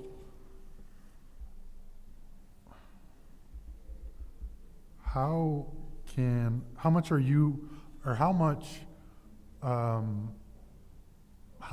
and where are you gonna get the financing for the interior improvements? Yeah, so I would expect on that, I mean, it would be a mix of funding sources. So historically, we've done some bank financing where we can get it, although we know unfortunately our city's quite redlined by lending institutions. We're regularly applying for funding from other sources, whether it's congressional offices, state departments, the MEDC. We've applied for funding through their revitalization and placemaking grant program. So it really runs the gamut. For instance, I know our Orchard Grove and Manor project, that project has 16 different sources of funding, just because that's kind of what you have to do in development in the city to get it built, because traditional lending institutions often just won't do it. So will this be rent subsidized for small businesses or something like that? Yeah, we usually almost in any commercial space that we do below market rents for commercial. Maybe I'm not familiar. Do you have other commercial properties that you rent for office space? Yep, yeah, so 717 South Grand Traverse is on Grand Traverse Street, just north of Court Street. We rent that out. It's got big white pillars in the front if you're driving up Grand Traverse. We rent that property out. And at the Community Enrichment Center up on Hamilton, we do below market rate rents for community organizations in that space as well. And then some of our developments just have ground floor commercial spaces in general that are built in. And we've been working with folks to try and do more activation of those spaces, both at Coolidge over on the west side and at the Grand on University at University and Grand Traverse. Okay. Ashley, how much money do we have in this account? And have we broadcasted this out that we have this money, or we just earmark it for our preferred vendors? It was broadcasted, and we accepted applications for the commercial facade program. The problem that we have with Choice, it's a very targeted area, but we did go out and solicit to business owners in the area. So do we have other people that qualified? Yes, we actually worked with a few before we decided on Communities First, but the project didn't work out with the owners, with the commercial owners. So how much money do we have left in this account? For, I guess when you say account, there's $4.5 million for our critical community improvement category for this grant. We've spent about $3 million, I believe, so there should be about 1.5 remaining. Okay, that's your time. Any other discussion in the first round? Madam Chair? Go ahead. Ashley, I guess this question would be to you. Is that where on the staff review, when I see procurement, sole source, that refers to Communities First and then being selected as the vendor? Correct. So when we initially were searching for applicants, Communities First, they did apply. And so we're really thankful for them for partnering with us now to renovate this building, this property. Okay, and we got to them as the sole source because they had already submitted an application. They're in the area, in our target area, and their project aligns with our original application to HUD. And I guess what I was sort of getting to is hearing what you were saying earlier. It's almost as if the other parties that applied, once we sort of sifted through, they didn't meet the requirements otherwise. Correct. Okay. Correct. Or wish not to move forward. Yes. Okay. Correct. Thank you. Joel, I guess my question is maybe a more direct question, well, not more direct, but a direct question along the same lines as what the councilman in the 8th Ward asked. What is the total projected cost of this project? Interior, exterior renovation, get it up and going. Yeah, so I think our exterior piece we expect to keep, I mean, it would have to be kept under $250,000, right? It's a reimbursement-based contract, so the city will only pay, we front the money, the city then reimburses us the expense. I mean, I would estimate on the interior piece, we've talked with a few contractors, but since we haven't had a dedicated funding source, we haven't had like a formal bid. But I would expect getting that interior built out would be north of $750,000. Now don't hold me to that, because it can, as I'm sure if anyone watches the news, the cost of building materials changes regularly. Okay, But so total that'd be a project guess. 750 or $1 million total. I'd probably expect closer to $1 million, Okay. would be my expectation. And what is the timeline for completion? Yeah, so the exterior piece, I think we have to be completed by the end of August. Is that correct? Yeah. The interior piece, we want to get the exterior done quickly. It improves the visual piece of the neighborhood. I mean, the interior will depend on funding availability, to be honest. But what I can say is we're actively doing that. While I was waiting in the back, was working on a couple other funding applications for developments. So it'll be as quickly as we can receive appropriate funding for it. But what we can say at Communities First, right, is that the warehouse piece in the back continues to be actively used as storage space. It's regularly used, and we maintain property maintenance, security on the building. So it's not like it'll get improved and then the grass doesn't get cut, no one's weeding the building. Yeah, and I wasn't as concerned about the grass not being cut. Yeah. My concern otherwise is, okay, we do an exterior improvement, and how long does it sit before it's spoiled in some way or another because there isn't active tenant or tenant activity that would maybe detour, I'll just bluntly say vandalism. Yeah. No, it's a very valid point, and what we can commit to, one, I would say, is we have staff that manages and keeps an eye on these properties constantly, whether it's through security systems or just our on-site property maintenance staff. We recently in-housed all of our property maintenance so that we have direct control over that. But the interior of the building, we have the same interest that I think that you're mentioning here on getting it renovated as quickly as possible, because we know an active building is a safer building because there's more eyes on the street. So does getting it done as quickly as possible mean if it be that Communities First have to finance it themselves, meaning take out loan, what have you, that is something that the organization is willing to do such that the project gets completed in a timely fashion? Yeah, oh, absolutely. And we do that in other projects where we'll, often defer what are called developer fees in a project. We'll say, okay, there's not enough, we'll just kind of delay that, any payment back to us, put it into the project now, and try and get it done as quickly as possible, because right at the end of the day, if there was any vandalism to happen, as the property owner, we're responsible and liable for that. Exactly. Okay, thank you, I yield. Any other discussion in the first round? Yes, Madam Go Chair. ahead. This is the property that's the store. It used to be a store, right?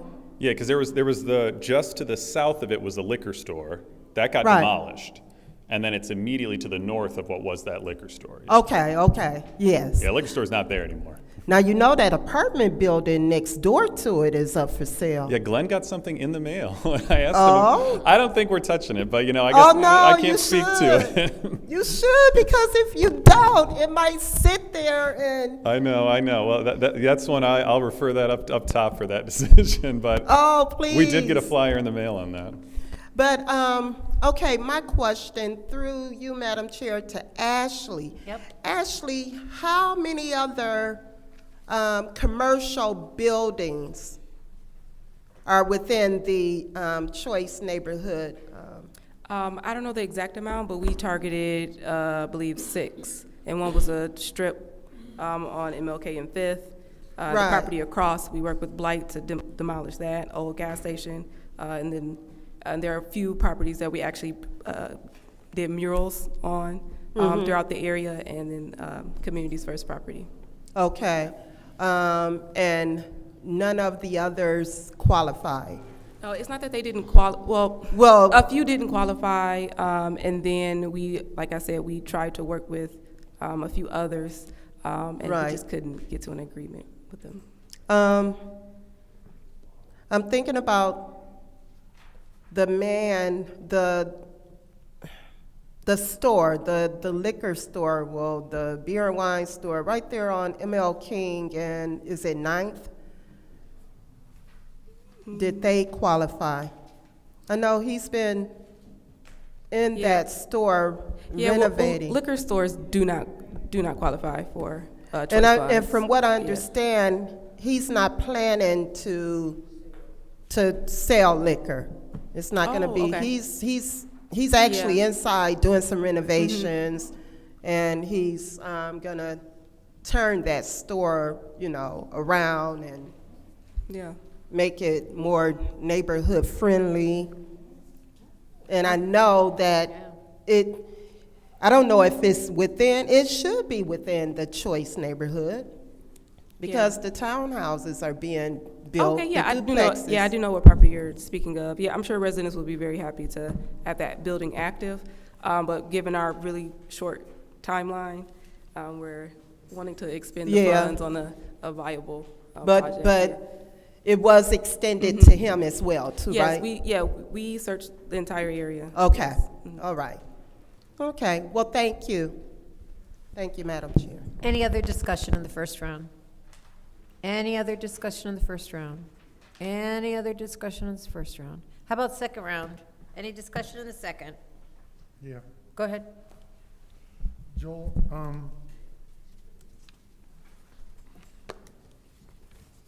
how did we come up with the 250? Yeah, so that was based, a lot of that was based on our estimates from sort of exterior construction costs that we've been seeing on build projects lately. So we're actively in construction, obviously over at the Orchards project and in Mott Park. We're actively in construction on CEC. So we're dealing with contractors a lot. And so when it comes to exterior landscaping, lighting, fencing, brickwork, we're doing that on other projects. And so this is sort of based off our best estimate of what we're receiving in quotes from contractors today. What about sidewalks in front of it? Yeah, well, we do sidewalks as well. So No, I know, but I don't see that as part of. Oh, no, and I'm they- not sure if Are they in Publix. good condition, or you don't need to replace them? My understanding is that it's not an eligible expense in this grant, because it has to be limited to the facade and the things on the private property. So that's our understanding currently. I'm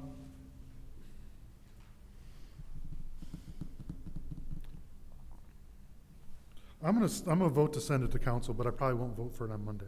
Okay. I'm gonna tell you why. I have a problem with the nonprofits coming in and taking all of the property, and then now they go tax exempt, and this won't, you will be getting services that you will not be able to, that will not be charged to you. And I have a problem with you having a for-profit building, but the city collects no property tax on it because it's owned by a nonprofit. Yeah. So, in effect, you're taking services away from residents. So that's why I have a serious problem with this in its HUD, and not, to me, HUD is housing, like I already said. This, to me, is for you to have a for-profit office center that is taking away services and tax dollars from the community. I hope you don't take that personally, but that's the way I feel about this particular project. Totally understood, yeah. Thank you. Would it be appropriate to just express sort of our thoughts on this? And I don't want to step on anybody's toes. Perfect. Yeah, no, and I think our thought on this, why as a nonprofit we'll sometimes engage in this, the first thing I will note is that on especially our housing developments, they're not outright owned by CFI, they're owned by a limited dividend housing partnership. It's a whole thing. It's why we do pilots on those. So those properties, especially the commercial properties, and every time we do a mixed use development, pay full property tax. And so that's a key thing there. I don't actually know if this is structured with an LDHA that we own or if it's outright owned, and I'm happy to get you that information. But the other thing, the reason why as a nonprofit we often engage in this is because these are properties that for-profit developers oftentimes just ignore, and lenders in the traditional commercial banking sector won't lend in. And so sometimes the only way to make it viable and not just become a derelict building is with a developer that functionally just isn't looking for a big ROI. So that's why we get engaged, but I fully understand your concerns. Thank you. Any other discussion in the second round? Yes, Go Madam ahead. Chair. And this question is for Ashley. Ashley,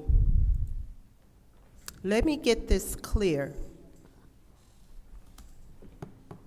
It was already earmarked in the grant basically to, what was the amount earmarked for commercial properties in that area? So when we initially applied for the grant, commercial facade improvements is included in the $4.5 million for critical community improvements. Right. Once we have projects selected, like the residential facade, commercial facade, we installed a park in the area, we submit that budget to HUD, they approve it, and we go from there. So to answer your question, $4.5 million for the entire neighborhood improvement category. And So- within that includes commercial facade. It did include commercial, Correct. but how much was included for commercial? So we included this project, I believe the total was 500. 500? Yeah. Because what else, okay, where did the other 250,000 go? Yeah, so we did move around some money in the budget, but we completed murals in the area. Okay. And then we did move some funds to the residential facade program. Okay, because there's not that many commercial in that little area, a little Correct. small area. Okay. But money was earmarked for commercial. Correct, and I can get those exact numbers to you. They're in my computer, but I don't know them offhand. Yeah. And this didn't include all of the demolition. No, that was a separate. That was a Yes. separate line. Money's earmarked for that. Yes. And the blight and demolition and everything in that area. Did we finish with that? We did finish. We completed demolition of about 12 residential properties and 1 commercial property. Well, what about that property right there on ML King, that house that's, the porch has, I'm not sure I have to Yeah. get that address from you or go yeah, over there. that, I Yes. think that was on that list. All of the homes that we demoed, they were land bank owned properties, and so that was a factor. So if it may be privately owned. Oh, okay. Okay, thank you, Madam Chair. Thank you. Any other discussion in the second round? Any other discussion? All right, I'm going to take just a few minutes to Mr. Pfeiffer's thought about not supporting it. I am worried about nonprofits owning a lot of property in the city. Absolutely, but you already own the building. So it's already off the tax rolls. This is not taking stuff off the tax rolls. So we have to spend the money, and it's going to help that neighborhood. So I am going to support it, but I am concerned down the road that more, like, I want you to invest. You and I've talked about properties in the Fourth Ward. Yeah. But I want those properties on the tax roll, but we also had the pilot, isn't it, pilot program? Yeah, and I'll note, that distinction, especially if it's a housing development or a mixed-use development, they're Right. not outright owned by the 501c3. So it does pay some, but this is nothing against Communities First, and I'm going to support the project because it's going to support the neighborhood. It's going to improve the neighborhood. It's really nice to go back into a nice neighborhood and the front line on Saginaw Street look like, yeah. A B double sharp. So, yeah. So that's all I wanted to say is that I understand where he's coming from, but the fact of the matter is that you already own the property. If this was for you to get the property, it might be a different story, but you already own it. So, and hopefully when you rent that space out, the people who rent the space will have employees that will pay income tax. Maybe they'll meet the threshold for personal property tax, so that is a taxable income to the city, but you own the property, it's not purchasing the property. So, all right, this is the vote to send 250125 to council. Ms. Winfrey Carter? Yes. Ms. Mashat? Yes. Mr. Pfeiffer? Yes. Mr. Jarrett? Yes. Ms. Priestley? Yes. This vote is 5 yes, 0 no. 5 yes, 0 no.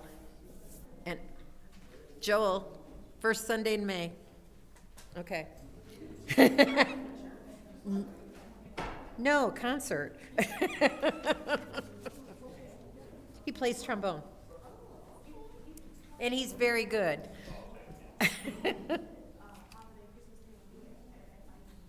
Yep. Okay, the next resolution is 250130, authorize substantial amendment, City of Flint Home American Rescue Plan funding grant. I'll entertain a motion. Motion on the floor by the Councilwoman of the 7th Ward to send to council. Is there support? Go ahead. You want to support it? Okay, I'll support that. Any discussion? Go ahead.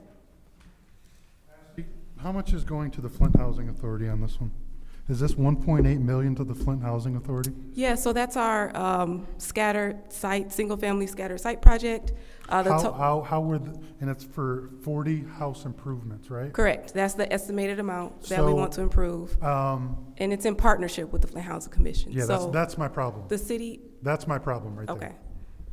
there. Who selects these houses? The homes they'll be selected by the city and the Housing Commission based on if the property can be revived. Who owns the houses? They're owned by the Flint Housing Commission. They're scattered site homes, so they're housing authority. They're homes for low-income residents. No, I get that. Yes. The Housing Commission is so corrupt. They are so absolutely corrupt that you want me to vote to give them $1.8 million? We want council to vote on providing housing to get people off the streets and to provide housing for homeless people who are homeless, who are at risk of homeless. Well, how much of this 1.8 is going to get skimmed off the top? So in the budget, 1.6 is allocated for the project. Within the Home ARP grant, there are operating dollars that will be allocated, but again, this project is in. And the Housing Commission is going to manage these dollars on their own, right? No, that's not how any of our grants work. This is a federal grant. Well, I understand that, but Yeah, their own people steal money. So apparently federal dollars don't mean shit to them. Well, they mean something to the city of Flint, and specifically those who are under my purview. So all funds that are spent, that are given to the Flint Housing Commission, is on a reimbursement basis only. And we are approving this project. It's in partnership. We're working on this project together. We are approving the houses together, the work that will be done on the homes together, and any funds that are provided to the Housing Commission. This is reimbursement only. They spend the funds, we approve that, we review this and review for if how they spent the funds are in line with what we approved initially, and then So we what would did you reimburse. What have we approved, like, what kind of improvements have we already, or is this program, what type of improvements is this? Is this anything and everything what to do with the house? Anything to bring the house up to be able to rent, to put homeless people in. So these houses currently are not occupied? Correct. So the Home ARP grant, that's the basis of the Home ARP grant, is to bring homes online, additional homes online in jurisdictions in order to provide more housing for people who are homeless. So the Flint Housing Commission owns 40 houses right now that are vacant in the city of Flint? As you know, the Flint Housing Commission they had some transition in leadership. They're under new leadership, and the current executive director, he is on board for this project, and he wants to bring all of their homes back online. My question. So you're saying that they're not online, so they have 40 vacant properties? Correct. Currently? As the Genesee County Land Bank, as the city. I mean, there are vacant properties all throughout the city that aren't able to be. Can you give me a list of those 40 properties? I can. Yeah, I can. Okay. And again, like the 40 properties are ones that are potential. right? So all homes won't be able to be No, rehabbed. well, give me a list of all their vacant properties, and I don't care which 40 it is, but I wasn't aware that they had 40 vacant properties that they're just sitting on, that they were inhabited and now they're not. I think over the years, homes sit, people own properties all over the city. Homes sit, if funds aren't available, homes sit. I mean, I don't know the reasons why they are vacant now, but right now we want our streets to be occupied with homes that people can live in, and we want homeless people off the streets. No, that is I do as well. Housing's a big thing for me. The problem I have is knowing how the Flint Housing Commission has operated and is currently operating. This money will do 2 houses. I don't think that's true. Well, we'll find out if before and after pictures, because Yeah. they're the biggest corruption outside of this administration in the city. Thank you. Any other discussion in the first round? Any other discussion in the first round? Any discussion in the second round? Any discussion in the second round? Madam Chair. Go ahead. Yes, so Ashley, can you explain again, because, given past practices, even though I know that they being Flint Housing are under transitional leadership, there are different people, a lot of the old guard, I'll say, has resigned or left for whatever the reason.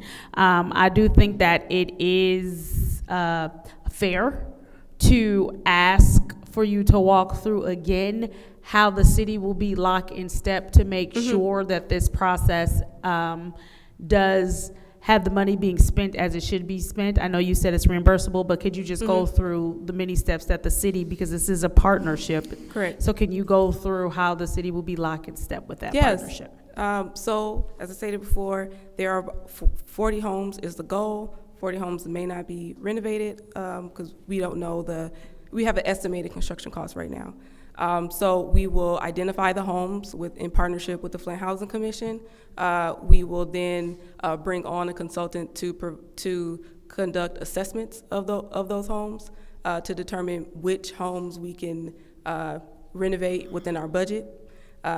Then we will put out an RFP, release an RFP for construction of the homes in partnership with the Flint Housing Commission. That may look like the city putting out an RFP and hiring contractors. Again, everything in step with the Flint Housing Commission. We will. Request for information. What's your request? So those contracts will come before council for approval? For the contractors? Is that If they're over 75. Pardonnez-moi. It's through you to me. Yes. Thank you. You're I don't have the answer to that. Ashley, will those contracts come through the council? Any contracts over $75,000 will come to council. Any agreements that we enter into over $75,000, they are presented to council. At this moment, we don't know if we're going to select more than one contractor for the project. One contractor for the entire 40 homes. We don't know what that looks like right now, but yes, if over $75,000. Thank you. Can you continue with your explanation? Yes. So once the homes are selected, we have a contractor in place. We will complete renovations on the homes. The homes are owned by the Flint Housing Commission, so they will manage the properties. So they work with the COC and their entry system to have residents to get residents for the home. But again, any expenses that are incurred by the Flint Housing Commission, they submit to us on a reimbursement basis. What that might look like is for management of the property, or like labor, general conditions like labor for small tasks, and they would reimburse that to the city, and we would pay. Okay, thank you. Thank you. Okay, any other discussion in the first round? Or second round. Any other discussion in the second round? Any other discussion? Second round, seeing none, this is the vote to send resolution 250130 to council.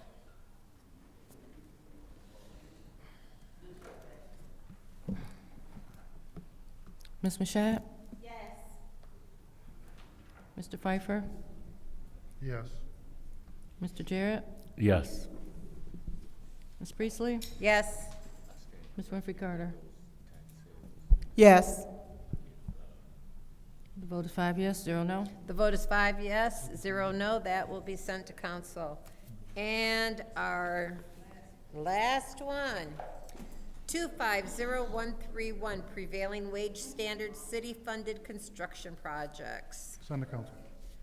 There's a motion on the floor from the councilman in the 8th ward to send to council. Is there support? It's been supported by the councilwoman in the 5th ward. Is there any discussion? Yeah, through you to Mr. Edwards. Go ahead. Mr. Edwards.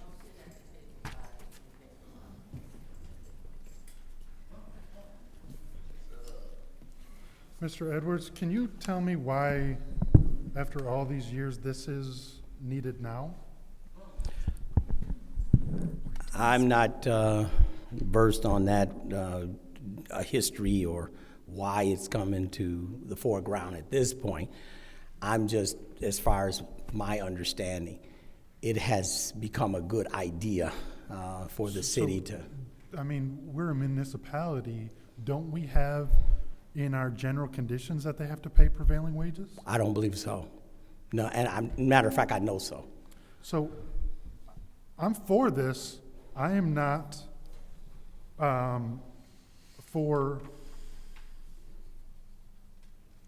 basically changing our purchasing ordinance. And what that basically says, or what this says, how I feel it's changing the purchasing ordinance is, what's the line?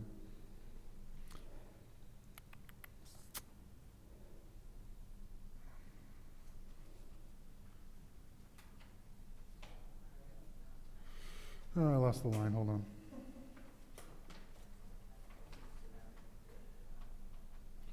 The city of Flint may preferably award construction contracts to successful bidders. To me, if we don't have it in our general conditions, we can say,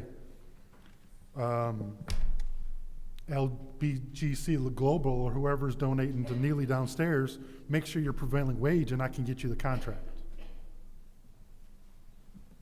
Like, I'm for adding this into our general conditions, but for this not to be in general conditions and just to say that the administration has the ability to award the contractor, may preferably award a contractor successful bidders if they do prevailing wage. So why not just come before us and say we want to add prevailing wage requirement to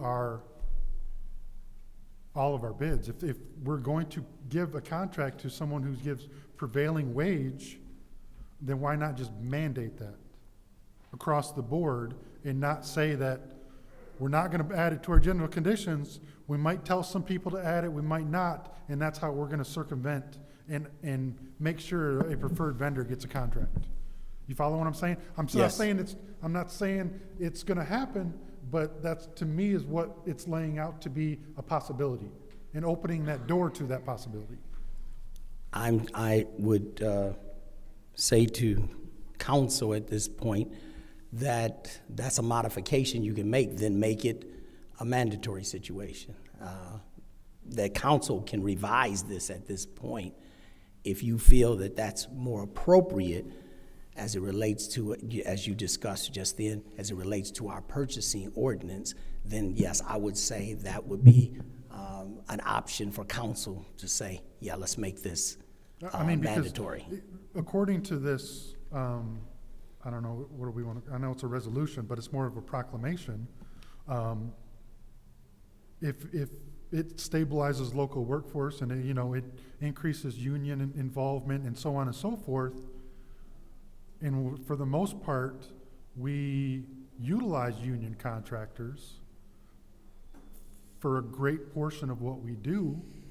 I mean, all of our road work is union, the HVAC, the electrician, everybody that we hire to work on our properties is union. Why not make it mandatory if it's, and not pick and choose that way? I don't believe the administration would be opposed to that idea. The intent and purpose here is, I believe we can agree, the intent and purpose is to get the wages up and ensure that you have a group of people receiving wages that can then contribute to tax base in the city. I mean, I would prefer if it's local contractors, they get a preference more than someone of providing prevailing wage, but a local providing prevailing wage should get even more preferential treatment. But I mean, that's where I'm at. So if we had local people that were from Flint and wanted to help us, they should get more preferential than somebody else. Thank you. Is there any other discussion in the first round? Any other discussion in the first round? Any other discussion in the first round? How about the second round? Yep. Go ahead. So, Mr. Edwards, I'm not going to support this today, and I will send a note to the city attorney to update our purchasing ordinance to add prevailing wages for any of our contractors. If the administration is okay with that, then that'll get my vote, but just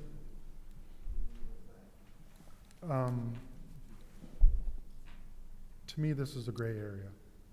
And and some people may not know about this once it's passed, and some people will. So if we don't put this in our RFPs that you're gonna get preferential treatment for prevailing wage, how are bidders gonna know this? So I'm going to get with the city attorney and have it put in all our RFPs, if that's what the administration wants, versus this resolution.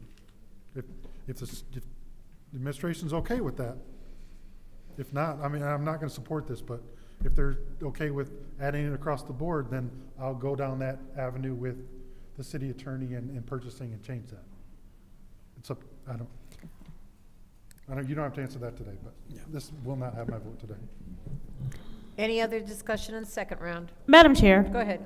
Madam Clerk, I would like to get a legal opinion on if we can do what Mr. Pfeiffer just asked.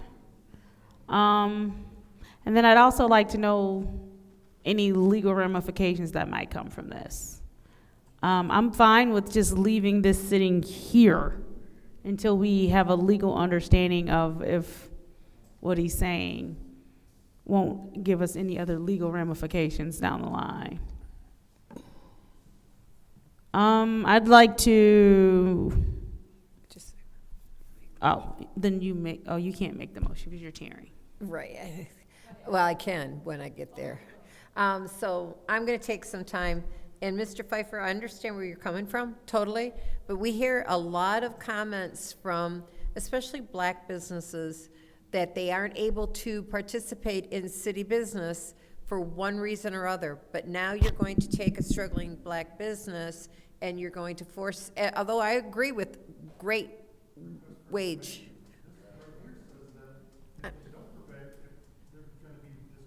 I understand that. I'm just saying this is what I'm looking at, okay?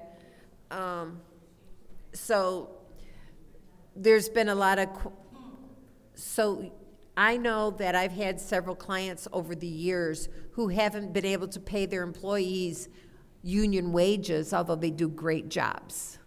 So they would be precluded from doing this because they're not paying prevailing wages. And a lot of businesses will be affected by that. So let's go ahead and get the legal opinion and go forward. And I'm going to make a substitute motion to keep this in finance. So it's been moved by the councilwoman in the 4th Ward, seconded by the councilwoman Councilwoman in the 7th Ward to keep this in finance. Let's go for the vote.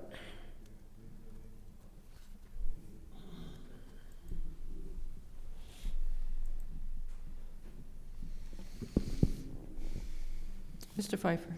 Yes. Mr. Jarrett? Yes. Ms. Priestley? Yes. Ms. Winfrey Carter? Yes. Ms. Mashat? Yes. The vote is 5 yes, 0 no. The vote is 5 yes, 0 no. I'll entertain a motion to adjourn. So moved. Moved by, it was moved by the councilman in the 8th Ward, supported by the councilwoman in the 7th Ward. Mr. Jarrett? Yes. Ms. Priestley? Yes. Ms. Winfrey Carter? Yes. Ms. Mashat? Yes. Mr. Pfeiffer? Vote is 5 yes, 0 no. The vote is 5 yes, 0 no. This meeting is adjourned at 8:53. We will allow a few minutes for people to fill out speaker slips as we go into our next meeting.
in the fund, but they won't even get what the man he'll pay out his own pocket on the east side, white kids, all kind of stuff. See that? Y'all drill that gas on and you don't have to be here. It's okay, you don't have to, but everybody agree.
The time is now 9:01 on Wednesday, April 24th.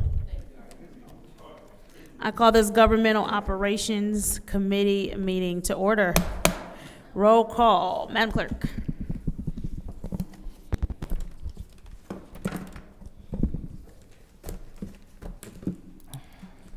Mr. Alamin is not in. Dr. Lewis is not in. Ms. Priestley? Present. Ms. Winfrey Carter? Present. Ms. Burns is not in. Ms. Mashat? Present.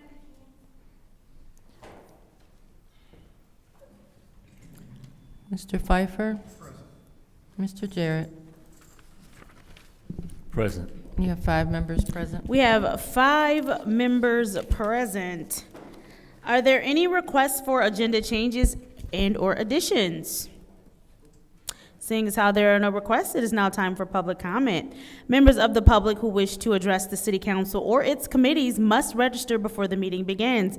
A box was placed at the entrance to the council chambers for collection of registrations. No additional speakers or slips will be accepted after the meeting begins. Members of the public shall have no more than 3 minutes per speaker during public comment, with only one speaking opportunity per speaker. First public speaker, Madam Clerk. The first speaker is R.M. Mitchell. And then we are still, just for the record, we are still doing the timer off the screen. Thank you very much. Mr. Mitchell? What? What it got to do with me? Oh, my bad. My name is R.L. Mitchell.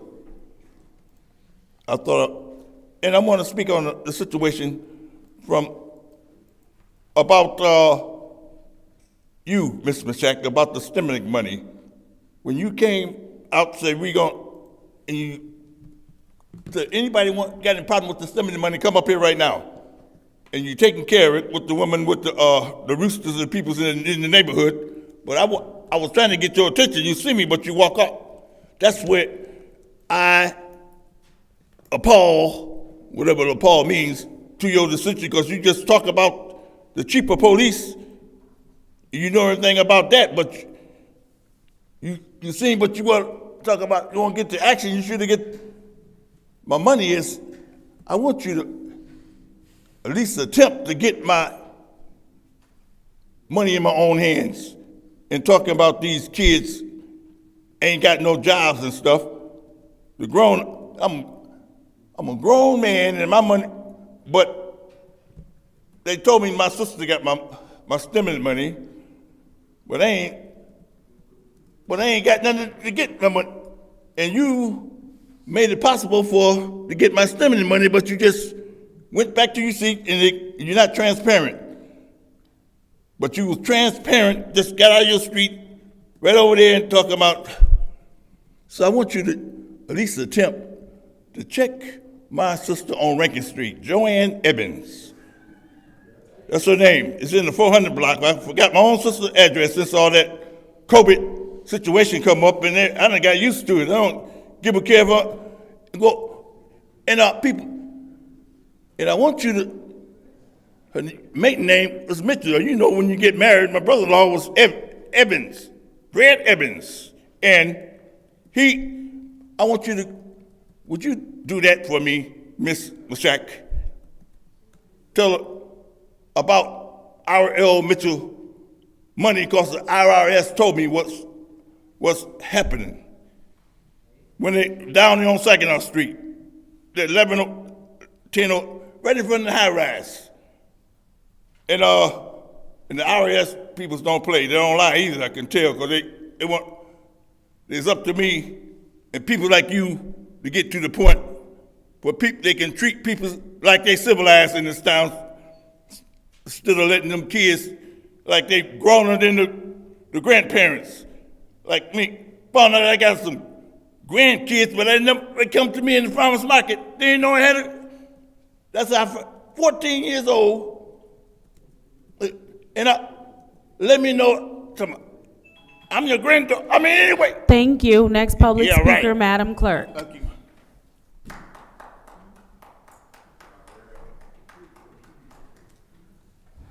The next speaker is Arthur Woodson. Next public speaker. Next speaker is Mary Wright. Next public speaker.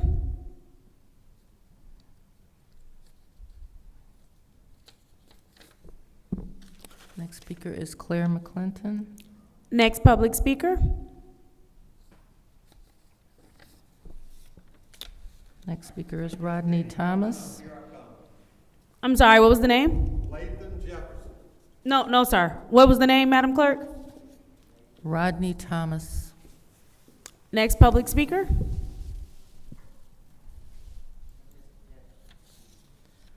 Taylor Sampson. Next public speaker. The last speaker is Allison Montgomery Littlejohn. Nope, she is gone. So seeing as how we don't have any more public speakers, it is now time for council response. I'm sorry, we don't have a speaker slip for you, sir. Okay. Is there anyone who wishes to speak during council response? There is something I wanted to say. Seeing as how there's no one who wishes to speak during council response, what is the pledge of the body for the consent agenda? I've make a motion to approve the consent agenda. Councilwoman in the 4th Ward has made a motion to approve the consent agenda. Is there support? It's been moved and properly supported by the councilperson in the 7th Ward. Are there any separations? It's been completely separated by the councilman in the 8th Ward. Moving on to Resolution 250118-T, Charitable Gaming License, Uncle Phil's Adventures in Philanthropy. What is the pleasure of the body? Madam Chair. Councilwoman in the 4th Ward. Move to council.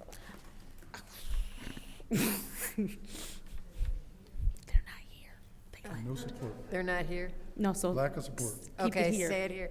All right, all right, guys, I'll make a motion to keep it in government ops. Support. Roll call, Madam Clerk.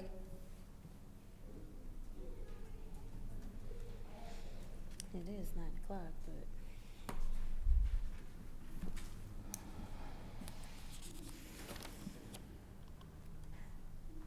Mr. Alamin is not in. Dr. Lewis is not in. Ms. Priestley? Yes. Ms. Winfrey Carter? Yes. Ms. Burns is not in. Ms. Mashat? Yes. Mr. Pfeiffer? Yes. Mr. Jarrett? Yes. The vote is 5 yes, 0 no. I'm sorry, please repeat that, Madam Clerk. The vote is 5 yes, 0 no. Thank you. The vote is 5 yes, 0 no. That resolution 250118-T, Charitable Gaming License, Uncle Phil's Adventure in Philanthropy, stays in committee. Moving on to appointments. Appointment 250061-T, which is the reappointment to the Hurley Board of Hospital Managers, Charlotte Edwards. What is the pleasure of the body? Madam. It's the councilman in the 8th Ward would like to keep it in finance. Is there support? Not finance, government ops. Support. Support, I'm sorry. I said finance, I'm sorry, government ops. Thank you very much. To keep it in government ops has been properly supported by the councilwoman in the 4th Ward. Roll call, Madam Clerk.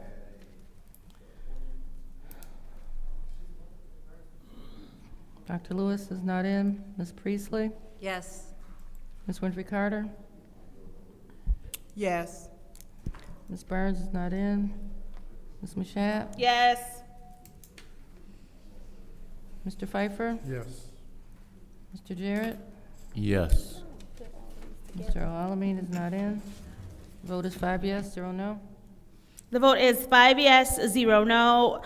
Appointment 250061, reappointment to the Hurley Board of Hospital Managers, Charlotte Edwards, stays in governmental operations.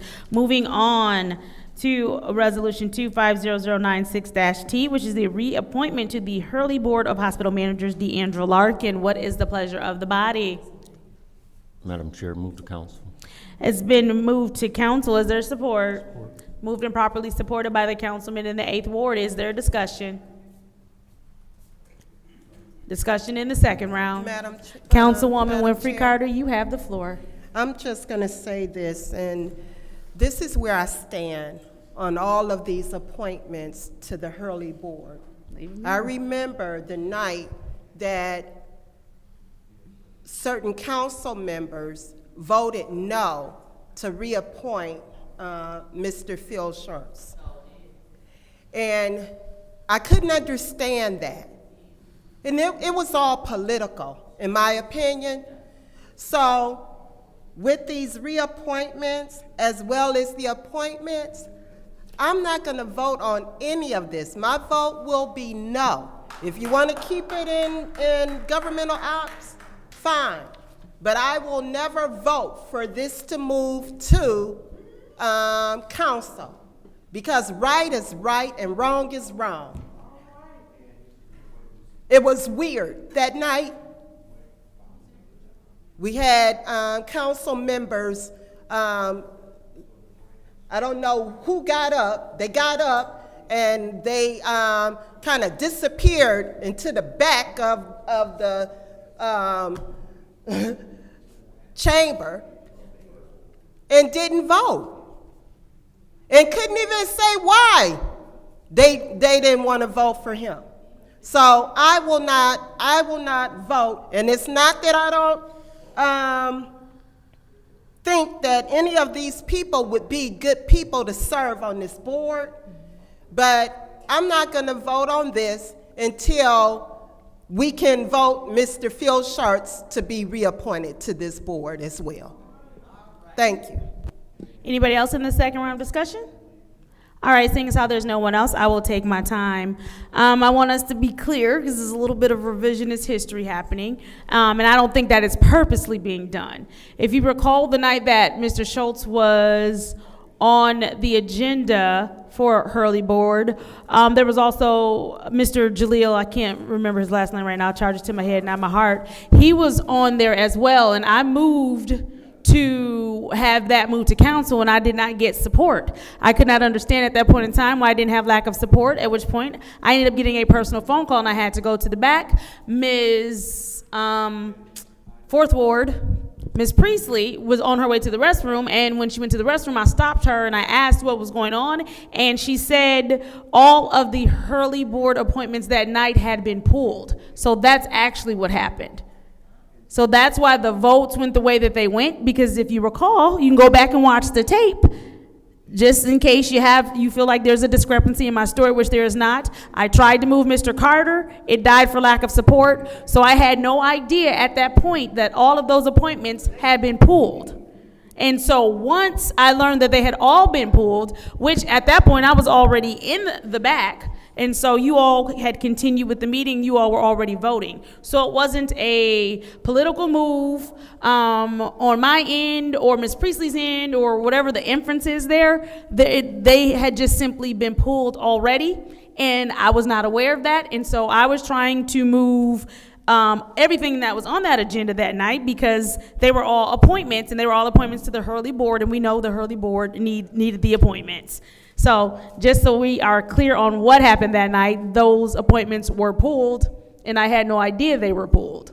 So if anybody would like to make a substitute motion, because Ms. Carter has made it clear that this will fail if we do not. All right, there's a substitute motion by the councilman in the 8th Ward to leave this appointment 250096-T, the reappointment to the Hurley Board of Hospital Managers, Deandra Larkin, here in Government Ops. Is there support? Support. It has been moved and properly supported by the councilwoman in the 4th Ward. Roll call, Madam Clerk.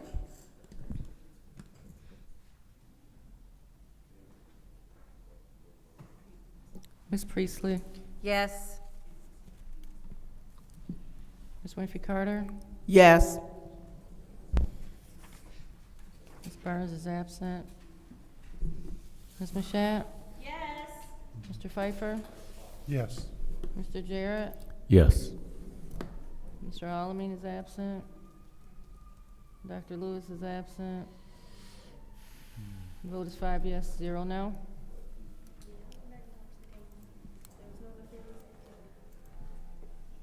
The vote is 5 yes, 0 no. The reappointment to the Hurley Board of Hospital Managers, Deandra Larkin, appointment number 250096-T stays in governmental ops. What is the pleasure of the body regarding the last two Hurley Board of Hospital Managers appointments? And that's resolution Send 132 to council. 250132.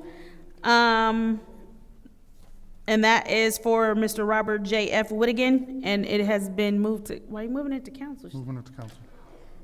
To council, is there support? Support. It's been properly supported by the councilman in the 9th Ward. Is there discussion? Yes. Councilman in the 8th Ward. So, I'm moving it to council so I can vote this down. Because there ain't no way in hell that we're gonna allow this guy who came before us every single meeting and lied to us, and then he left us in financial shambles that we're still paying change orders to Raymond for. And we're gonna give him a position as on the board of hospital managers? No, I don't think so. I don't think so. He left us high and dry, lied to us every single night, and then we still paying $100,000 in change orders to Raymond. So it's a hell no for me. All right, is there any more discussion in the first round of discussion? Madam Chair. Councilwoman in the 4th Ward. I'm not going to blame the $100,000 in change orders on Mr. Whittigan. He left well before. I blame it on the circumstances that occurred after that. So I have no love for Mr. Whittigan. But I'm not going to blame him for the mess in the audit for that year since he left so early. However, the previous year was a shambles, and I just found there's been so much change in our financial leadership that it just has made our books a mess, and which Mr. Moore is trying to clean up and make it more standardized and more things documented that have not been documented. So I'm going to disagree with you that he left the books in a shambles, but I have no great love for him. Thank you. Thank you. Is there anyone else in the first round of discussion? Yes. Councilwoman in the 5th Ward, you have the floor. Madam Chair, through you to Clerk Donahue. Clerk Donahue, would this be a City of Flint appointment to that Hurley board?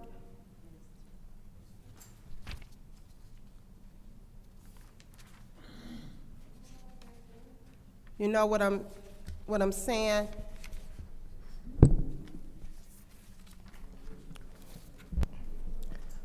What are the guidelines as far as?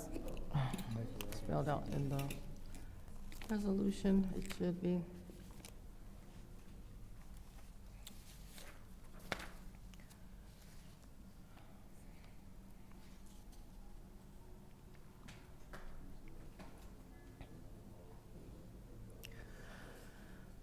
Okay, so I don't want to speak on behalf of the administration because it doesn't say who he's replacing, and I don't want to make any assumptions.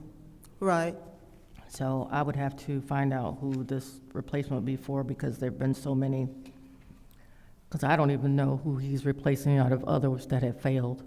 So without. It doesn't even, but I could find out and send that information to you tomorrow. Yeah, well, and I'm not voting on it anyway. I mean, I'll let it sit here in governmental ops, but I'm not voting on any of these to go to council. So I'll inquire and send that information to council.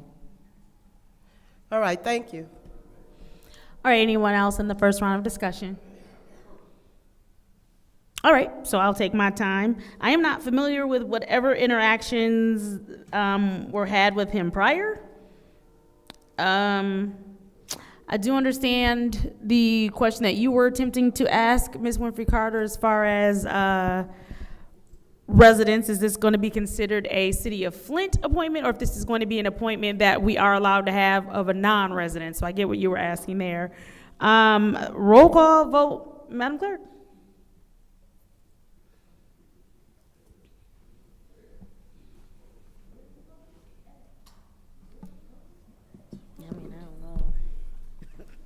Ms. Winfrey Carter. No. Ms. Burns is absent. Ms. Mashat? No. Mr. Pfeiffer? No. Mr. Jarrett? No. Mr. Alamin is absent. Dr. Lewis is absent. Ms. Priestley? No. The vote is 0 yes, 5 no. The vote is 0 yes, 5 no. That appointment fails. Moving on to 250133-T, which is the appointment to the Hurley Board of Hospital Managers, Dr. Khalid M. Ahmed. What is the pleasure of the body? Councilman Pfeiffer made a motion to leave this in governmental operations. Is there support? Support. Moved and properly supported by Councilwoman Priestley in the 4th Ward. Roll call, Madam Clerk.